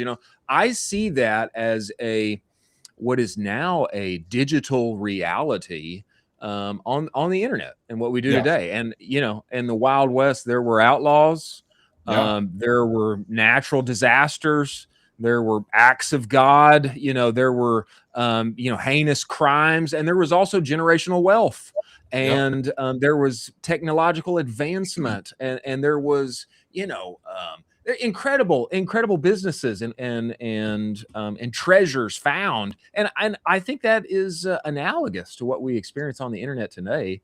There are real unfortunate circumstances, and there are people getting cut out of deals, and there are also non-compliant. There's non-compliance, but there's also a way to do business and to make a great treasure for oneself and for one's family and for one's future in a good way. I mean, do you see that play out here on the internet today? Oh, absolutely. I mean, especially with this, right? Like with the peptide stuff. I mean, first of all, I'm trying to be Levi's jeans, baby. I'm trying to be like Mr. Shovel himself or whatever, like in the gold miner analogy, which is why, I do Repo too. Like we've got this like big market, but I'm also like a guy in the arena. I like double dipping here a bit. With the peptide stuff specifically, the regulations are changing so rapidly. And so what was true 6 months ago is not going to be what's true 6 months from now. And, obviously with the current administration that we have, like it's changing so quickly. There was a legitimate conversation I had not that long ago where I was like, man, is my biggest competition in this space going to be like the president's family? And I know you just have like could be stuff. I'm like, man, was that really who I was going to have to go compete against? Because like that is actually a possibility. I think they're coming out with like GLPs and stuff. So imagine being Hims, and then you're like, oh, like the president's family is about to like spit out GLPs. Like, how do you even model that into your like CAC forecast? I have no idea. And it changes so much. But if you have something, the system that is durable, if you have like all the back end infrastructure, you can maneuver, and that's what we built. And that's what I was like. I was really focused on trying to build something that had staying power, and we have that now. But yeah, it is 100% the Wild West, and it is kind of a bloodbath in some categories and some of the products. It's like it's just tough to get any sort of traction. A lot of it is middle and bottom of funnel as is. If you're starting something, like you're going to play in that space, and it is competitive. But if you're a half decent marketer and you talk to some good lawyers, you can navigate pretty well and do pretty nicely. I mean, you also have 123 comments on this post. That's pretty substantial. I think people are flying into your DMs because they want to work with you. They know you're an operator in the space. And I truly believe this. I think all the good operators in the space, as long as you stay being a good operator and you are kind of a net good to the community, you will be, I think how I look at it is you're awarded, time in the space. So I think you will just keep rocking and rolling. And I would imagine, dude, you're going to pull so many opportunities out of this. No problem. Absolutely. I appreciate that. I hope so. I mean, I was really down in the dumps this weekend. I went to a wedding. Yeah. I'm sitting in the back, just shooting vodka, like just sad. I was trying to dance through the pain. And then, I was actually, I'm not going to lie, I was 100% having, I took some time off from Repo, so I've been kind of like floating around a little bit. And I was sitting at a bar having a couple of martinis yesterday when that tweet went off. Not thinking like it was really going to turn into anything, but it was like as soon as it like started to get a little bit of traction, I was like, oh, okay, like there is something here. And I do. And I've had some like really great folks like reach out to me like via text and just kind of remind me that I'm generally doing a decent job of being a good guy. And I needed to hear that. So Colin, you say that means a lot. You are. I also have a friend that would be extremely interested in this. So I'm going to Oh yeah. I have a friend who I'll connect you with after the show. I'll shoot you a DM, and I'll send you both. Extremely interested. I've got like it's a 25. I think it's a 25 or 27 page doc of like the high level. It kind of goes into like quite a bit of detail. So I'll send it to you guys. You guys, you're welcome to disseminate it. To Well, but it's like Sanjay, I mean, I wonder, brother, if you shouldn't send that playbook unless there's $20,000 that went your way before it got sent. I'm just wondering. That's what I'm like. I'm trying to be the generous guy. I'm like, but how's this monetization thing work? I think you are gonna get a ton of money for that, and I think there's also a huge opportunity where basically peptide companies can approach you and say, how do we scale? We're hitting basically revenue thresholds. I don't know how to break out of this ceiling because they're so backed into, the standard of, we only know telehealth. We only know this playbook. And like, I know a bunch of gremlin techniques where it's like, hey, you want to get to XYZ? I'll get you there. I got some gremlin techniques that'll get you there, but you got to be ready for the ride. And I don't think they're ready for the ride for most of the time. So, but we'll help you. I would love to help. Yeah, for a fee, of course. Everyone go and talk with Sanjay and 100%. Tell him, give me that playbook before he wises up and charges $20,000 for it. And Sanjay, I echo this. Man, you are one of the best people in our industry. Love 100%. Working with you, spending time with you. Smart, dialed, hands-on keyboard, do all of the things. And you are a goated operator with a golden heart. So we appreciate you, brother. We love what you're doing. And I'm excited to see who is going to be deploying the Sanjay playbook for peptides up to the right forever. I appreciate you guys so much. Thank you for having me. Appreciate you making the time. Thank you, brother. Look forward to having you back.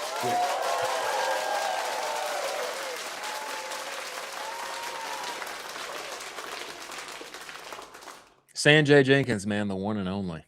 The one and only. I have talked to a number of people in our industry who have felt that they got cut out of the deal. This is not that. This is Sanjay actually getting cut out of the deal. Yeah. And boy, that hits. That hurts. That hurts. But him being the goated operator, exactly. Agree, Matt Lady. Sanjay at play is the goat. Let's go. Him being the person that he is, methinks this is going to yield a multiple time harvest up and to the right for him for the future. I mean, if you're gonna be in bed and working with somebody, if you're gonna be married to somebody working together, you want him to be high character and somebody that you can trust with your spouse, with your bank account, with your life. And so maybe it's gonna work out better for him. He's gonna end up helping other people on the side as he does that he would be rather helping for the future in the long term. Yeah, I was about to say it's actually better for him to find out early about these quote unquote guys characters early on and he gets out of this than later down the line and he has to kind of unravel this huge, can of worms. And so I think this is going to be a net positive for him, like through and through. I think he's going to get multiple opportunities out of this. So I think this will be a net good for him. He will, and he should. As we move forward here, before the one and only Sam Chai comes to us, founder of Humankind Candles, let us play and let us talk about the one and only Universal Ads before we go to our lightning round. Ladies and gentlemen, if your growth is plateauing on social and search channels, it is time to rethink TV. Universal Ads makes it simple for D2C brands to run TV campaigns designed for performance without the usual mystery involved with television. You get access to both premium streaming and linear inventory with Universal Ads all in one place. You're reaching net new target audiences outside of the crowded social feeds that we all spend our ad money already on. No hidden markup fees. So 100% of your spend is going to actual media. Your dollars work harder for you, and campaign setup and management feels just like search and social. easy TV designed for performance marketers. Go to universalads.com. Use the code UA Cowboy. Get $1,500 in matched ad credits. Sign up at Universal Ads. TV is back, and Universal Ads is making it happen. Many thanks for them being part of the show. Now, little lightning round action here before Sam Chai comes to us. 3PL robots, which we have talked about at length here. Chad Carlton has another POV to put in place here. He says, toured more 3PLs today. These robots, quote, these robots are cool for marketing and impressing clients, but they still have no ROI. Quote, yeah, clients think they need multiple warehouses, so we open them, but they always end up just using one. End quote. End quote. Chad, what 3PL does Chad run? Doesn't Chad run an incredible 3PL? I believe he does. He does, yeah.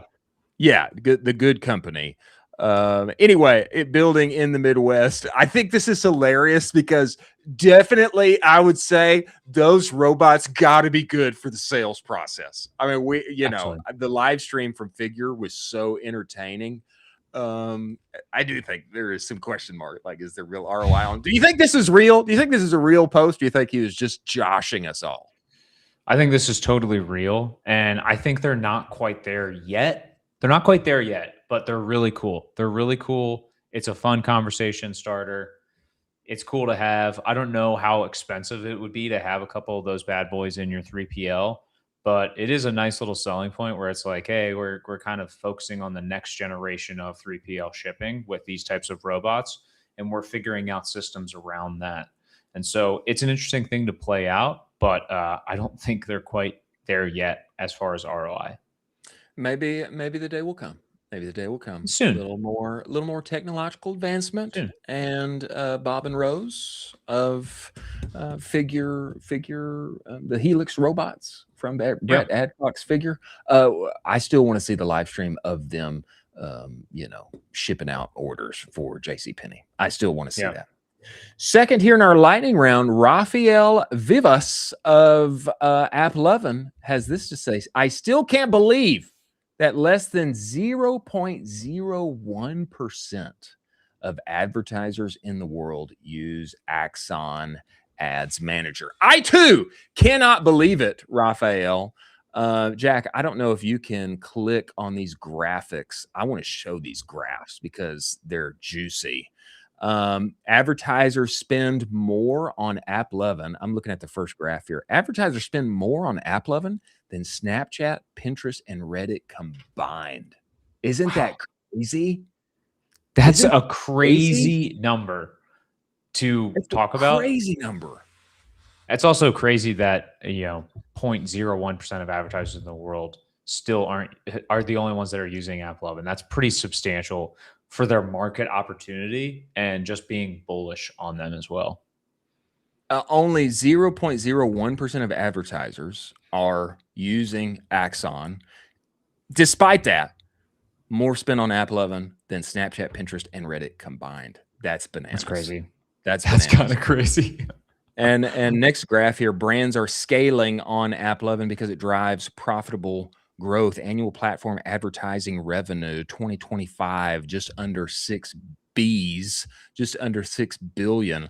I agree with Rafael. Of course, Axon by AppLovin, a friend of the show, partner of the show.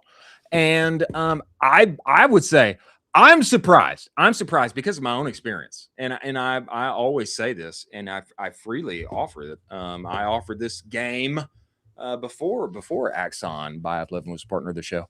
Man, if Meta's tripping for you and you're looking for a place to get profitable and find some new customers at an affordable price, and if you'd like your ads to be watched for 35 seconds instead of 0.3 seconds, you need to get on Axon. I don't know. It's a no-brainer to me. It's an absolute no-brainer, despite only 0.01% of advertisers being on there. More than Snap and Reddit and fill in the blank combined. It's crazy. It's crazy. I agree. I still can't believe Rafael, and surely this is going to continue to play out in their favor up and to the right. Do you agree? Absolutely. You have to test it out. You have to test it out at least for a week, 2 weeks, 3 weeks. Just test it out and see if it works for you. You have to. You owe it. You owe it to your P&L. You do. You owe it. You owe it. You owe it to your own wallet. Next, from Andrew Youderian. This guy has charts for days. Ecomm Fuel is like always producing charts. I don't know where he gets all these charts, but I'm glad that he does. Youderian has this to say: proprietary product is becoming the MO, the modus operandi for success in e-commerce. Stores winning on product as their USP, unique selling point, up 50% in 3 years. Storytelling, service, marketing savvy, all flat or down. Proprietary product, competitive advantage, 35% now. Biggest piece of the pie over industry expertise, customer service, retention, branding, storytelling, and other. Your thoughts on this, Colin? Yeah, I mean, it just becomes really hard to cut through the noise if a bunch of people are basically copycatting and duplicating you. And so if you have a proprietary product, it's easier for you to stand out in the crowds on Facebook, on all of the platforms. But if you are making, XYZ product, if you're making a protein powder and it's the same as all other 12,000 protein powders, it's going to be very expensive and very hard to stand out and build that foundation and customer base. But if you have a proprietary product, a standalone product that is, one of one, it's a lot easier to stand out and start to tell that story of exactly what people are buying. Methinks also, just by the nature of everyone's CAC rising and the interwebs being more competitive, methinks that if one can have a proprietary product, it does give you a real advantage because everybody's CAC is going up. And so eventually, if you're just a copycat and all you have is good storytelling, it's brutal, and the margins are growing thinner and eventually get choked out. And so 100%. I think it's the macro factors lead me to believe that even more bullish for proprietary product for one's success in one's business. Very interesting. We shall continue to watch it. Now we have the one and only Samantha Chai of Humankind Candles, who is coming to us. A tech operator, a tech savvy, a mini VC backed inside of startups here and there doing her thing. Now she has left it all behind to become a D2C consumer founder, and now bringing the world's best candles on the interwebs. Actually, I've got my candle. I want to find my candle. Colin, do you have your candle? Yeah, it's in my living room. Okay, get your candle. We're going to talk about Seguno, and then we're going to welcome the one and only Sam Chai inside of this show. Before she gets here, let us talk about Seguno. Ladies and gentlemen, Seguno is the only marketing suite that lives entirely inside of Shopify. Email, pop-ups, banner, reviews, all there where you already work and play every day. What that means is that you don't have to cede your trust to big email and its over attribution of your email data. With Seguno, your Shopify data is your email data. This is why Seguno is Email 3.0. And it's part of why they won the 2024 Shopify Build App of the Year. Okay. One-click automations, actual humans that can help you. The advanced Shopify segmentation playbook is available at the URL scrolling across the screen. Go get that. Go test drive Seguno, built for lean teams with big aspirations. You tell them Colin I sent you. They will extend your free trial. They do have a free trial. Tell them we sent you. They'll extend that free trial to 30 days. Many thanks for Seguno being part of this show. Now, we must bring. Look at that thing. Look at that thing. Woo! Smell it. Wait, give us a little description of what that smells like. Smells like success. Smells like success. Yes, exactly. That's what I was going to say. And where is mine? I placed it here. Oh! I found mine. Okay.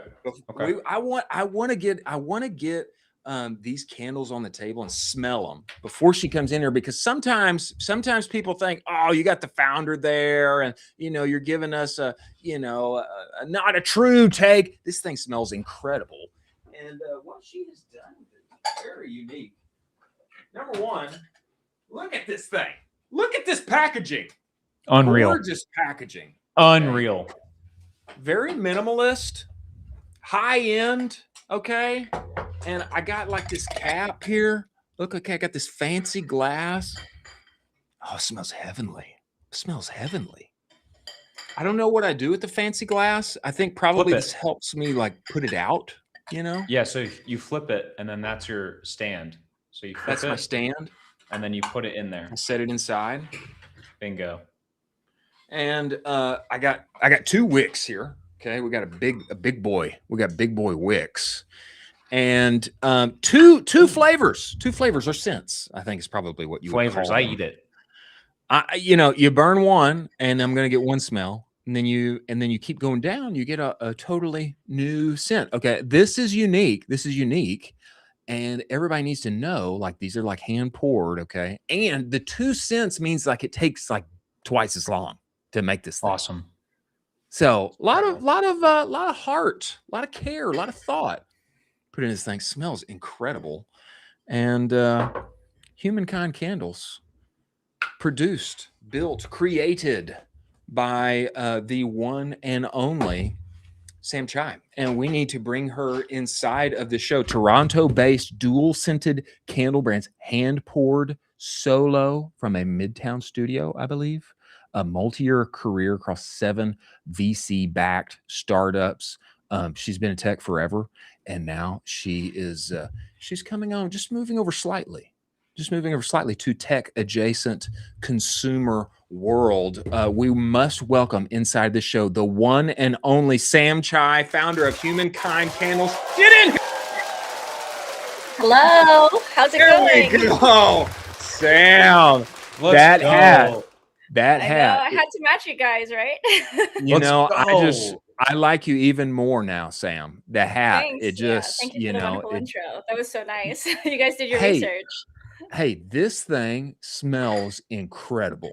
It smells incredible, Sam. And I would love for you to just at the jump here, just back up and give us a little background on you and how you got into this deal, because you probably could be working for OpenAI right now, but now we're here doing Humankind Candles and we're all the better for it, my nostrils especially.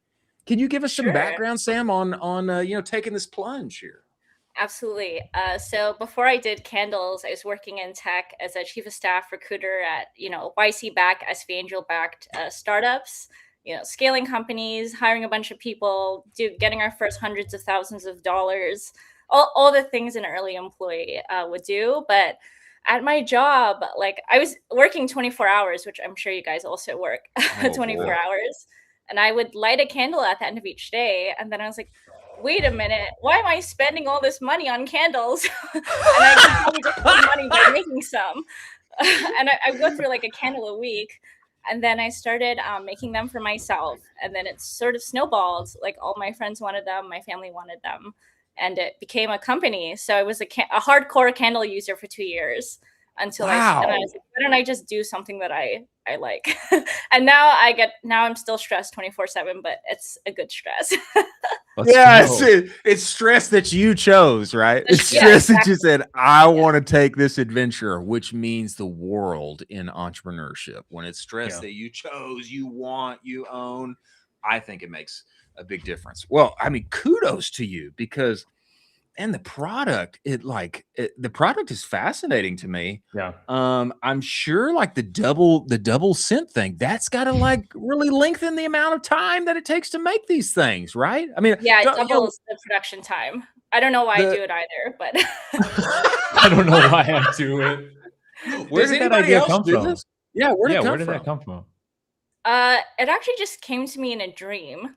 And I don't think it's really hit yet, but I have ever since I started, I had a strong feeling about it. Because for me, if I was burning the same candle every day, I would eventually stop smelling it. It's sort of like cologne or like perfume. Yeah.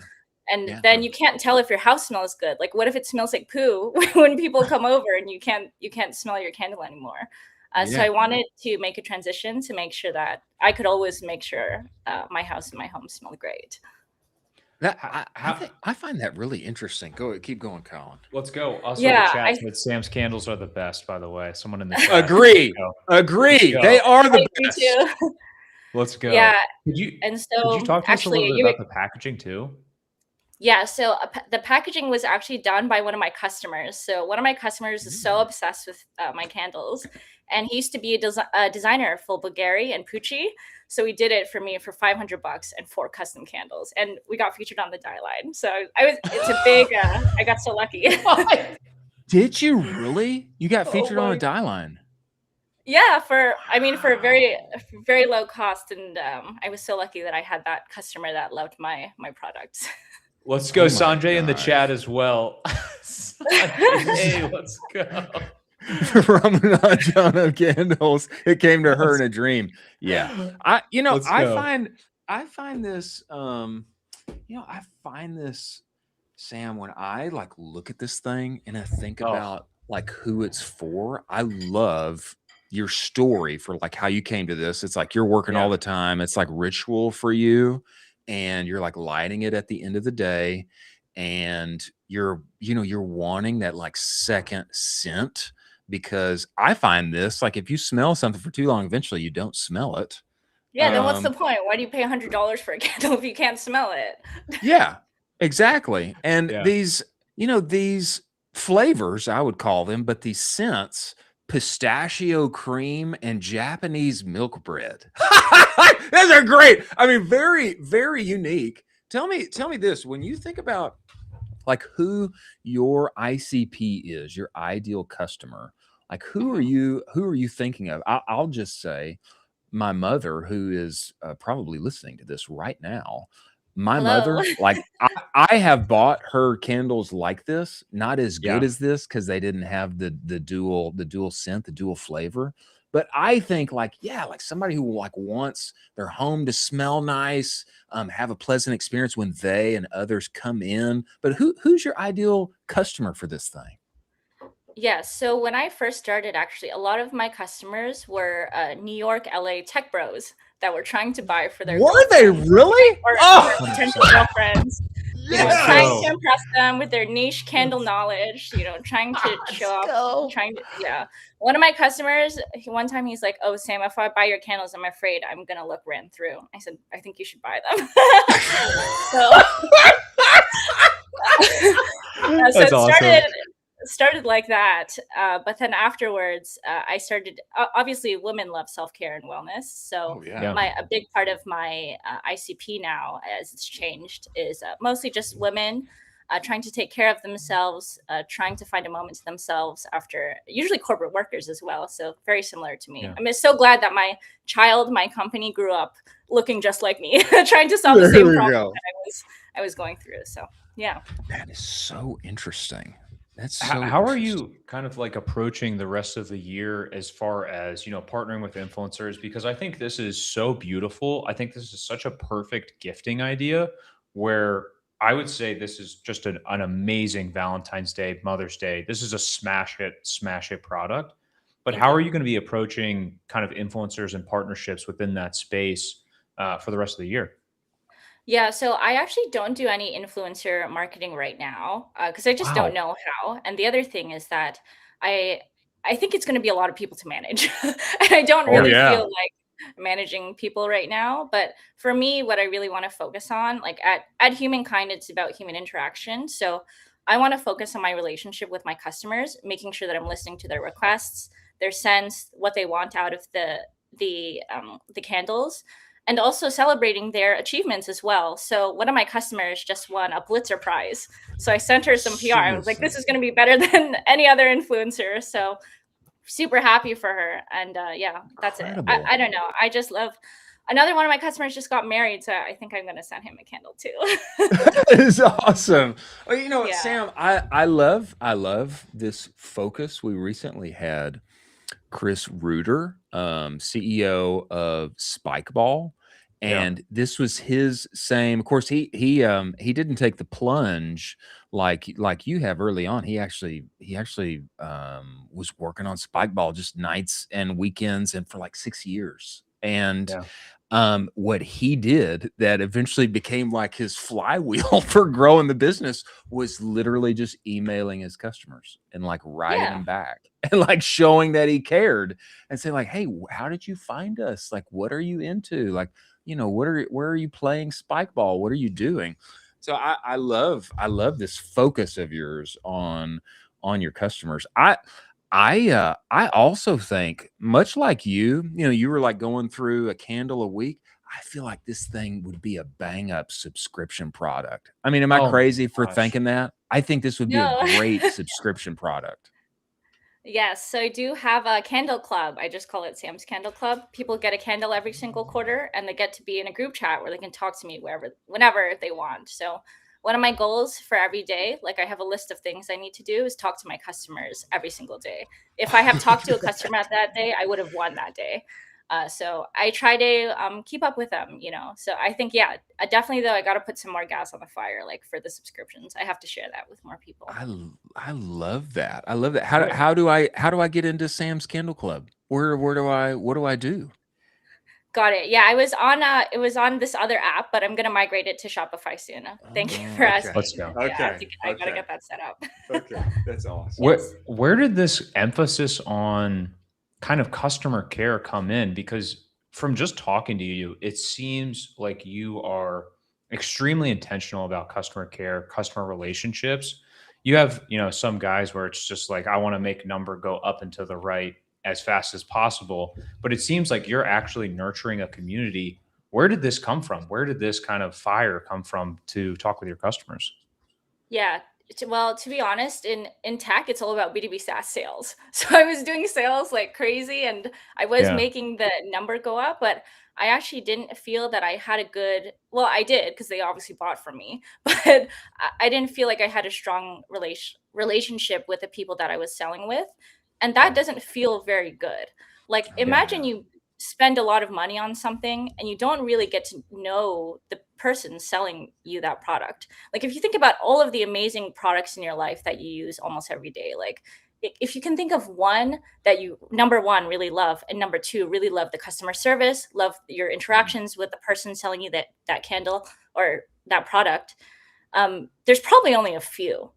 And so for me, like my background in B2B SaaS and not having that customer interaction, like I just miss talking to people like normal human beings.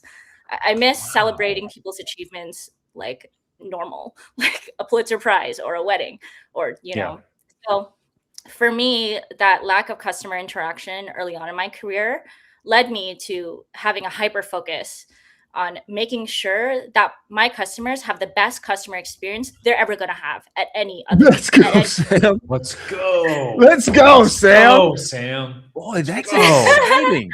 It's exciting. There's fires me fire there. There's fire there, Sam. And I will say too,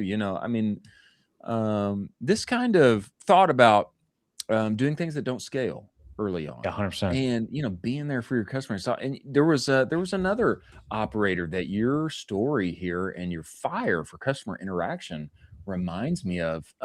Our friend from Ministry of Supply. What was our friend's name that came on here? Aman. Yeah, he is to this day. He's still. They have like a corporate policy, and he himself, he's like.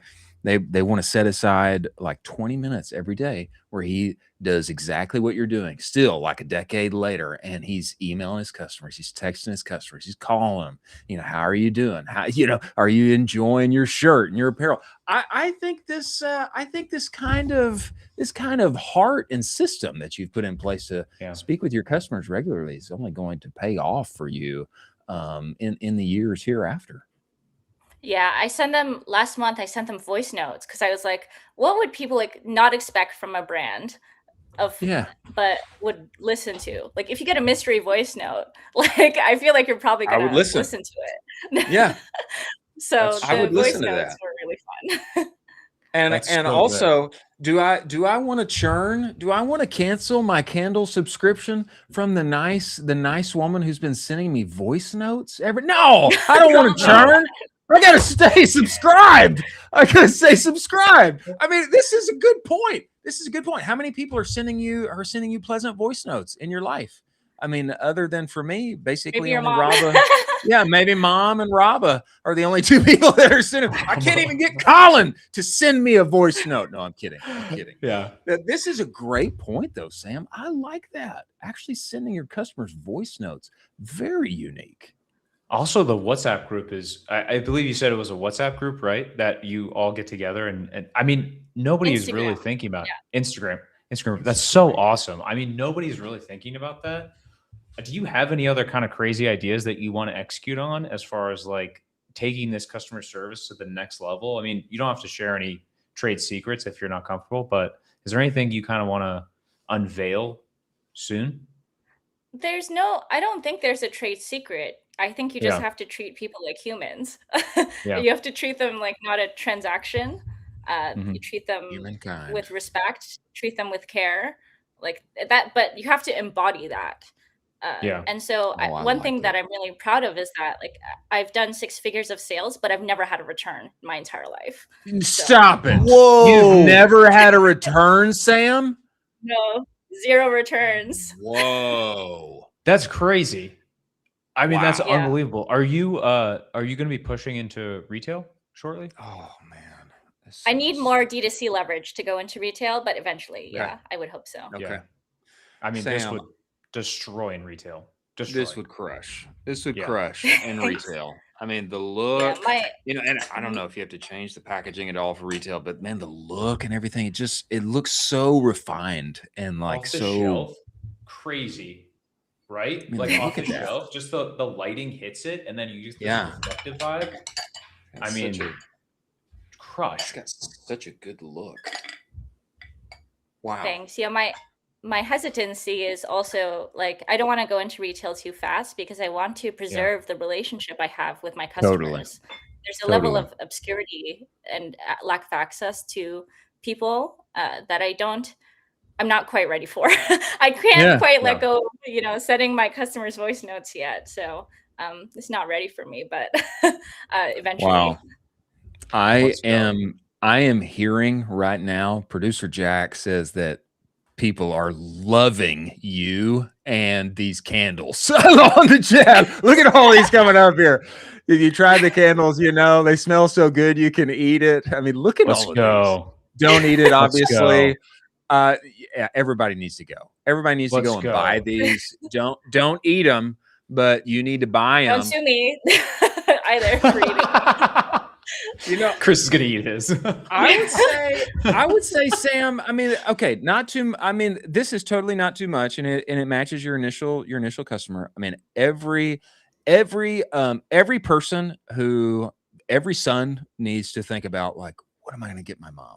And what are you going to get her? You're gonna get her Humankind candle. Okay. And then every boyfriend needs to think, what am I going to get my girlfriend? Every husband, what am I going to get my wife for birthday or Mother's Day? Or what?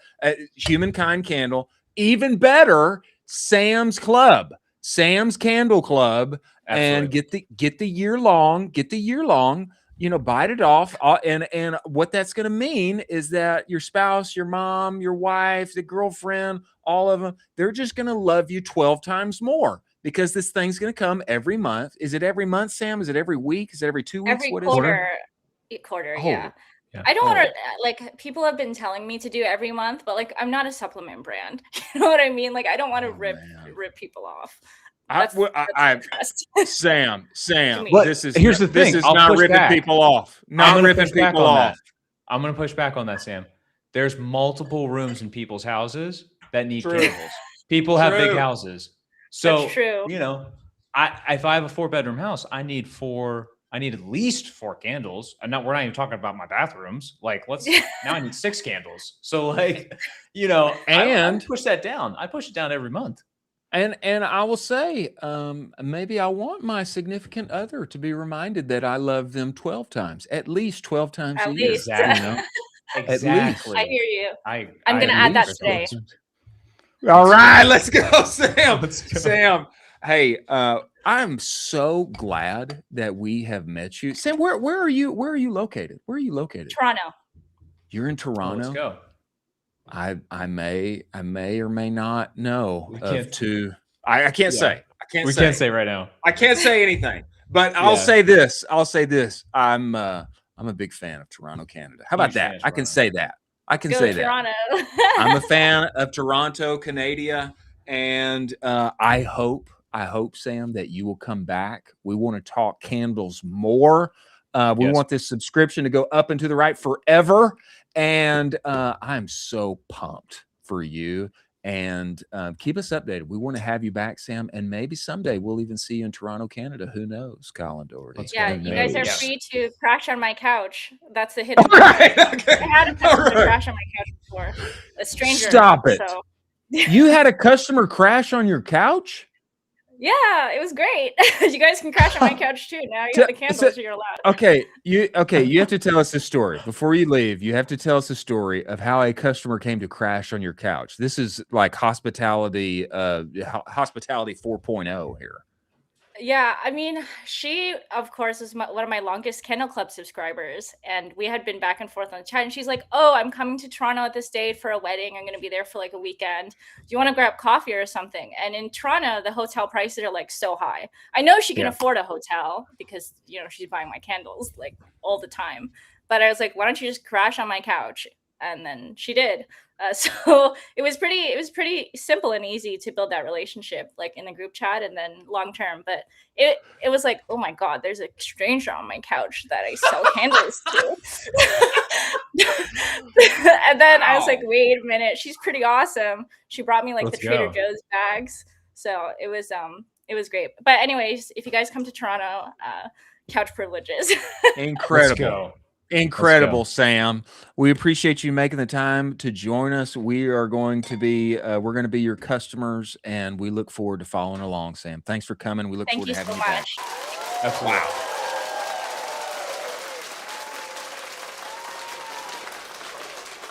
Impressed.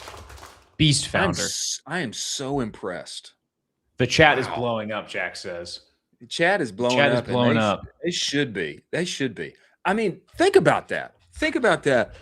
She's got this WhatsApp group. She's been sending voice notes. She's talking with her customers every day.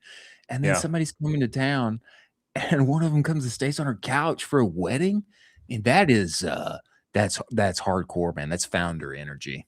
Let's go. Chat says Marge says humankind to the moon with a little rocket emoji. And then Erica says, I've crashed on Sam's couch. Unbelievable. I love it. Oh, she said she has crashed on her couch. Maybe that was her. Blowing up. Chat's blowing up. Let's go. Erica, let's freaking go. They ate the candle. They crashed on the couch. Sam's Couch Club. Access only through candle. Yeah, I think that's the way. That's the must. That's wild. Wild. Man. That's wild. And you know what I like about her too is that she's got this B2B sales background. So she's bringing a lot of things to bear to the company from her B2B tech sales background. And she's like, I don't want to just make a great product and sell it. I want to maintain an incredible relationship. And that has to be why a big piece of why she's had 0 returns. 0. That's incredible. I've literally never heard that. I've never heard that. I've never heard that ever in my life. I will say I want her to ramp up those subscriptions. I don't want it quarterly. I want it every single month. Every month. I want a candle in every single room of my house. I also want candles in all of my friends' houses. And so there's a lot of rooms that we need to cover. So we need to ramp it up to monthly, and let's rock and roll. Most definitely. Time to go to monthly, Sam, and incredible candles, incredible product. Am I on the website right now? I was. Yeah, Humankind Candles. Humankindcandles.com. Go get them. Buy them for you. Buy them for your spouse. Buy them for your mother. And be reminded, your loved ones, you tell them you love them by becoming part of Sam's Candle Club. As we move forward here, ladies and gentlemen, getting here to best of the rest and our moment of zen for the day. Before we get there, ladies and gentlemen, let us talk about Postscript. Focus is an amazing thing, is it not? Yes, it is. When one focuses, you get outsized results. And there is a reason why when people make the switch from whatever SMS partner they're working with to Postscript, they see on average a 22% increase in SMS revenue. Postscript is the only partner whose goal is to make SMS revenue your #1 revenue generator. And I'll say, when I made the switch, I didn't make plus 22%. I made a whole lot more. We went from making very little money on SMS to being a top 1% account on their entire platform inside of a year. And the secret is I just did what they said. And what they are saying is that you are leaving your customers on red and leaving a lot of money on the table. Go to get the conversational report, direct-to-consumer.co/the conversational report. Postscript's AI shopper can now have one-to-one conversations with your customers at scale. Brand voice appropriate, brand knowledge appropriate. Nate Lagos was on here. He turned on an AI shopper that made an extra $17,000 day one while he was away at the Jack Daniel's distillery, offline, etc. Don't leave money on the table. Don't leave your customers on red. Go to Postscript, get on their shopper. Many thanks for Postscript being part of the show. Now, it's time. It's time for us to get to best of the rest here. And then, well, I think we've done all the watch and reacts, Jack. Yeah. I think we've done also kind of crazy oh, too. I just want to we throw did this this. out there super quick. Yeah. Sam's also making all of these candles by hand. I just want to throw that out there just for like a sec. Yeah. Like it's not like some just manufacturer, big manufacturer, whatever. This is her. This is her. Like, I don't know. I just thought that was kind of crazy. Like, that's bananas. It's bananas. They smell great, and I do want to eat them. This is the flavors: pistachio cream and Japanese milk bread. I mean, why would you not want to eat that? You do. You want to eat it. Humankind, David ice cream protein collab win. Hey, what flavor is yours? Is yours pistachio cream? Actually, what is yours? No, I don't think so. We got two different. Yours flavors. Is blue. Yeah, yours is blue. Do you know what? Give us some notes here. I don't know what my flavor is. It smells really good though. I think you need to figure it out because it looks awesome. Thank you. One more watch and react here. We missed one, Jack. It is my fault. There is a new format that has released upon the timeline, and perhaps one of which for you to take advantage of as a brand founder, a creator, a marketer upon the interwebs, an agency owner, etc. And Matt Epstein is the one who surfaced it for me. X has launched a TikTok competitor. You can now green screen react to X posts simply by hitting the retweet, and you get the option to react to said post with a video and post that instead of a common retweet or requote or repost or quote post quote tweet.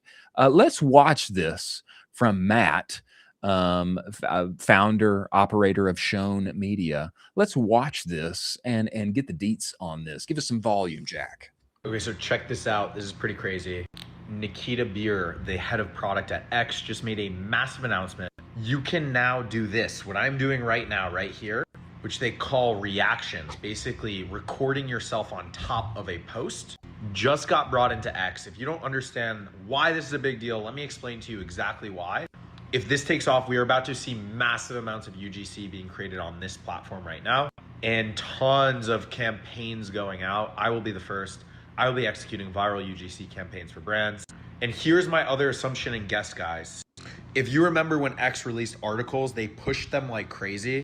This is going to be a cheat code for reach, and try it and tell me I'm wrong, but I guarantee you Nikita's gonna be pumping this in the algorithm. Tell me I'm wrong. Okay, so check this out. This is pretty. I think he's right.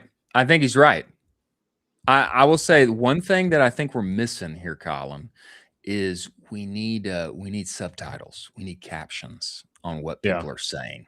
That's 100%. I think that's what I think is the missing piece here. But I love this idea, and I think X should continue to do this. Revive Vine essentially, and go this route. Green screen. I love the native capabilities that you can essentially retweet. It's like, I want to react to this. I want to reshare it. Now I can put a video on top of it with me talking.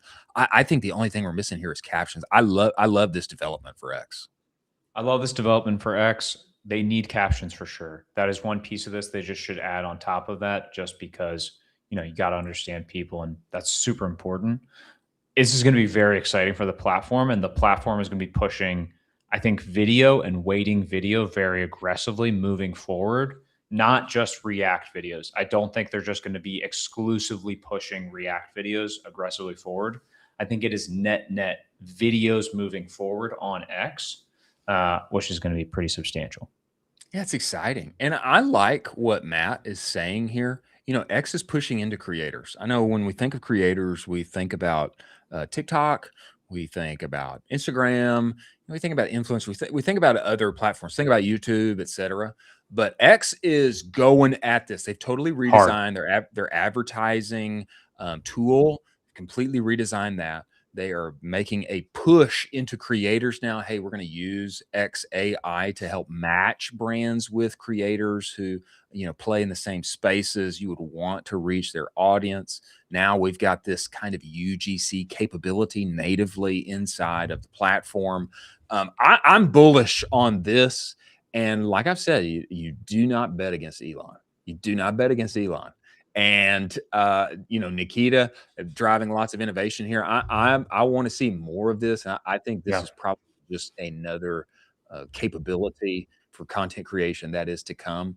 It'd be interesting to see what comes next. I just want to see captions, and then let's keep rolling. More video, por favor. Yeah, absolutely.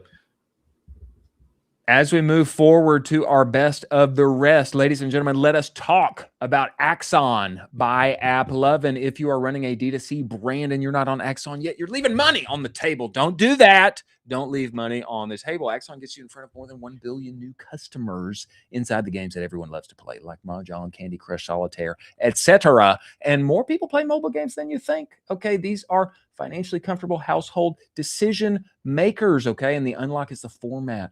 People watch your ads on average for 35 seconds, which is phenomenal. It's incredible.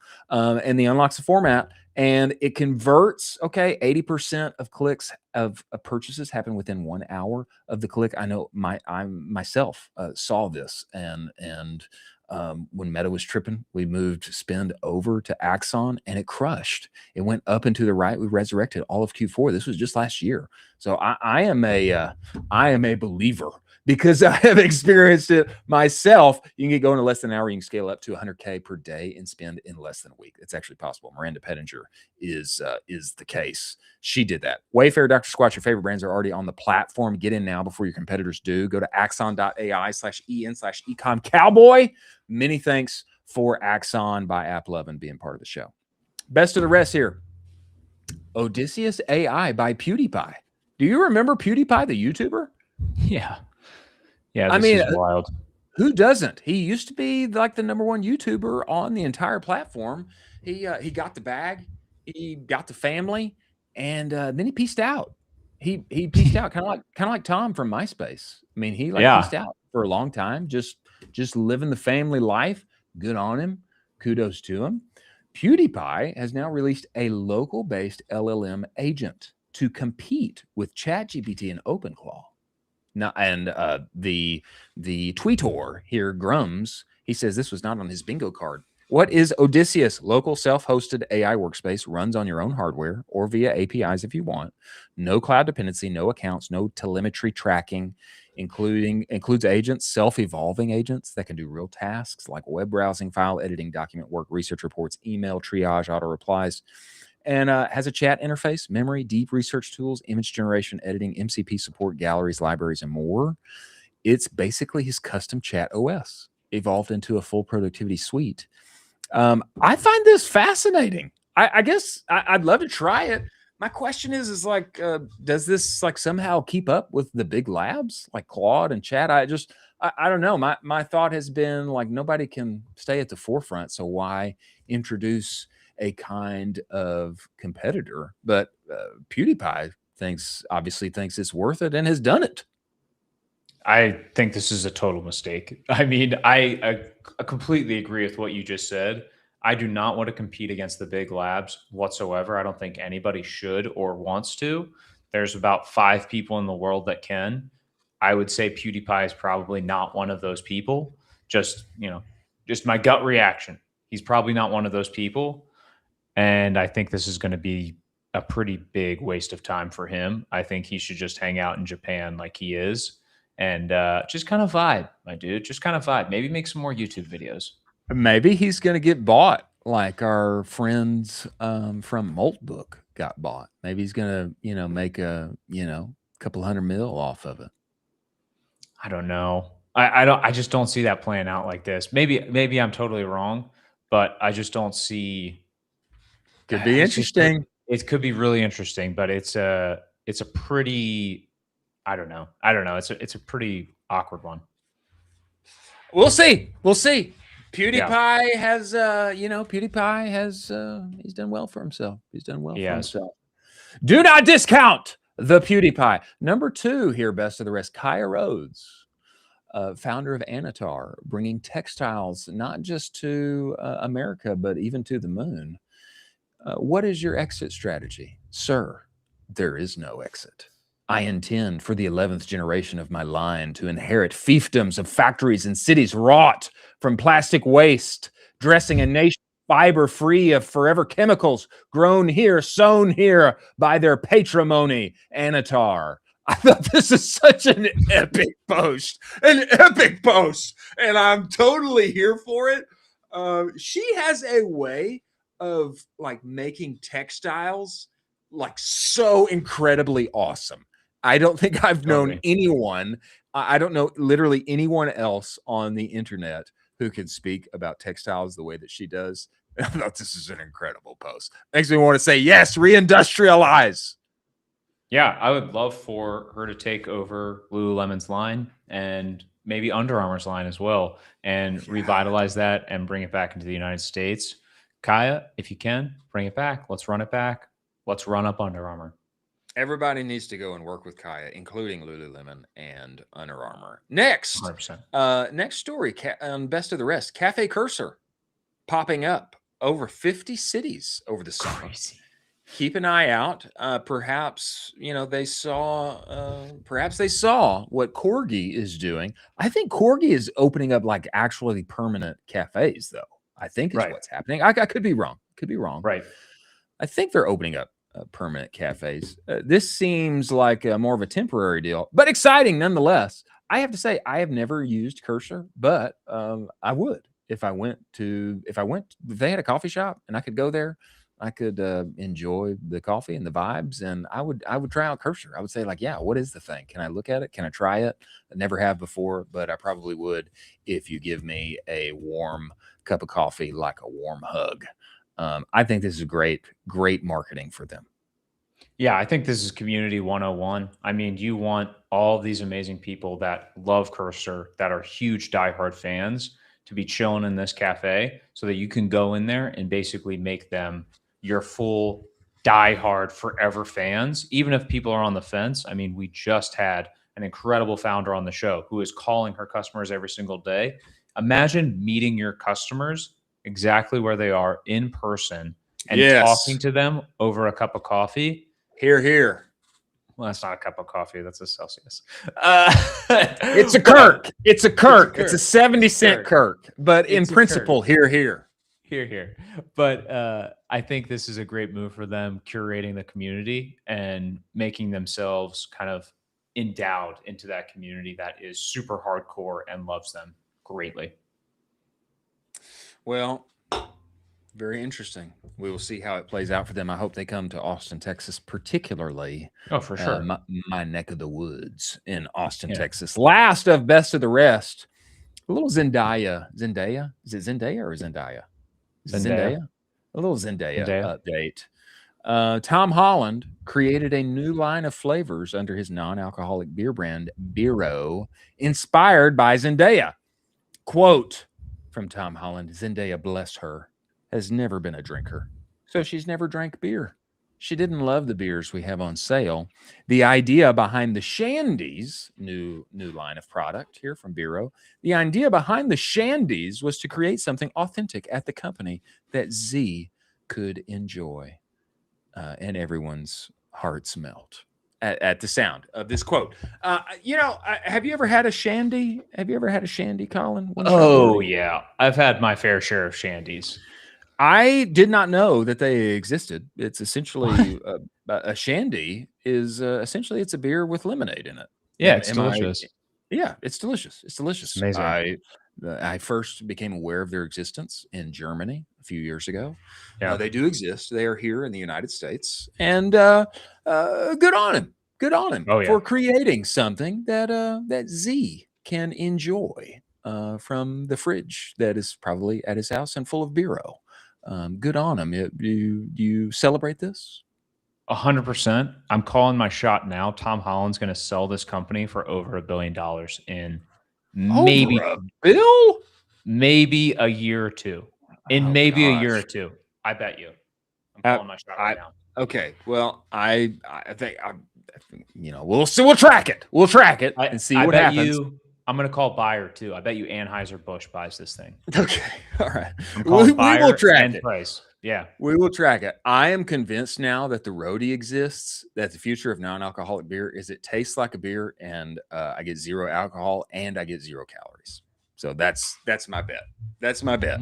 Now, if they could get Tom Holland's face behind the roadie or like Kid Rock's face behind the roadie, I mean, there's going to be a lot of red-blooded Americans that will buy the roadie.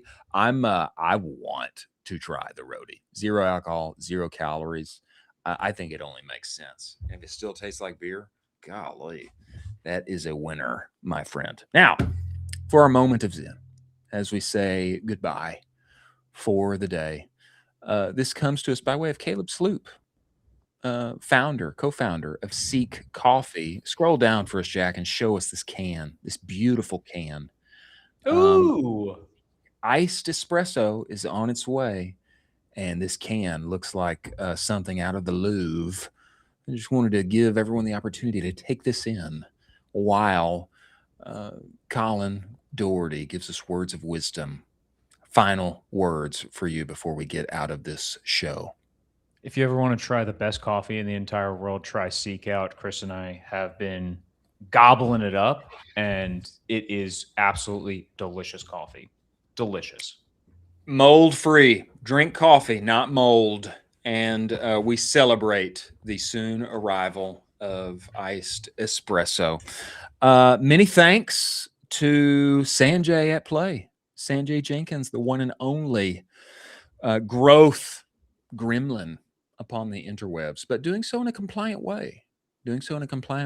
And many thanks to Sam Chai of Humankind Candles. Incredible story, incredible heart and fire for serving her customers well. 0% returns. Many thanks to Northbeam Intelligence, Seguno, Postscript, Rocked, Aftersell, Axon by AppLovin, Proxima, and Universal Ads for making this show possible. Thank you for joining us. Chat, you are the GOAT. You're the best. The good news is we're going to be back for you tomorrow. We got a jam-packed one again tomorrow. We will see you on the other side.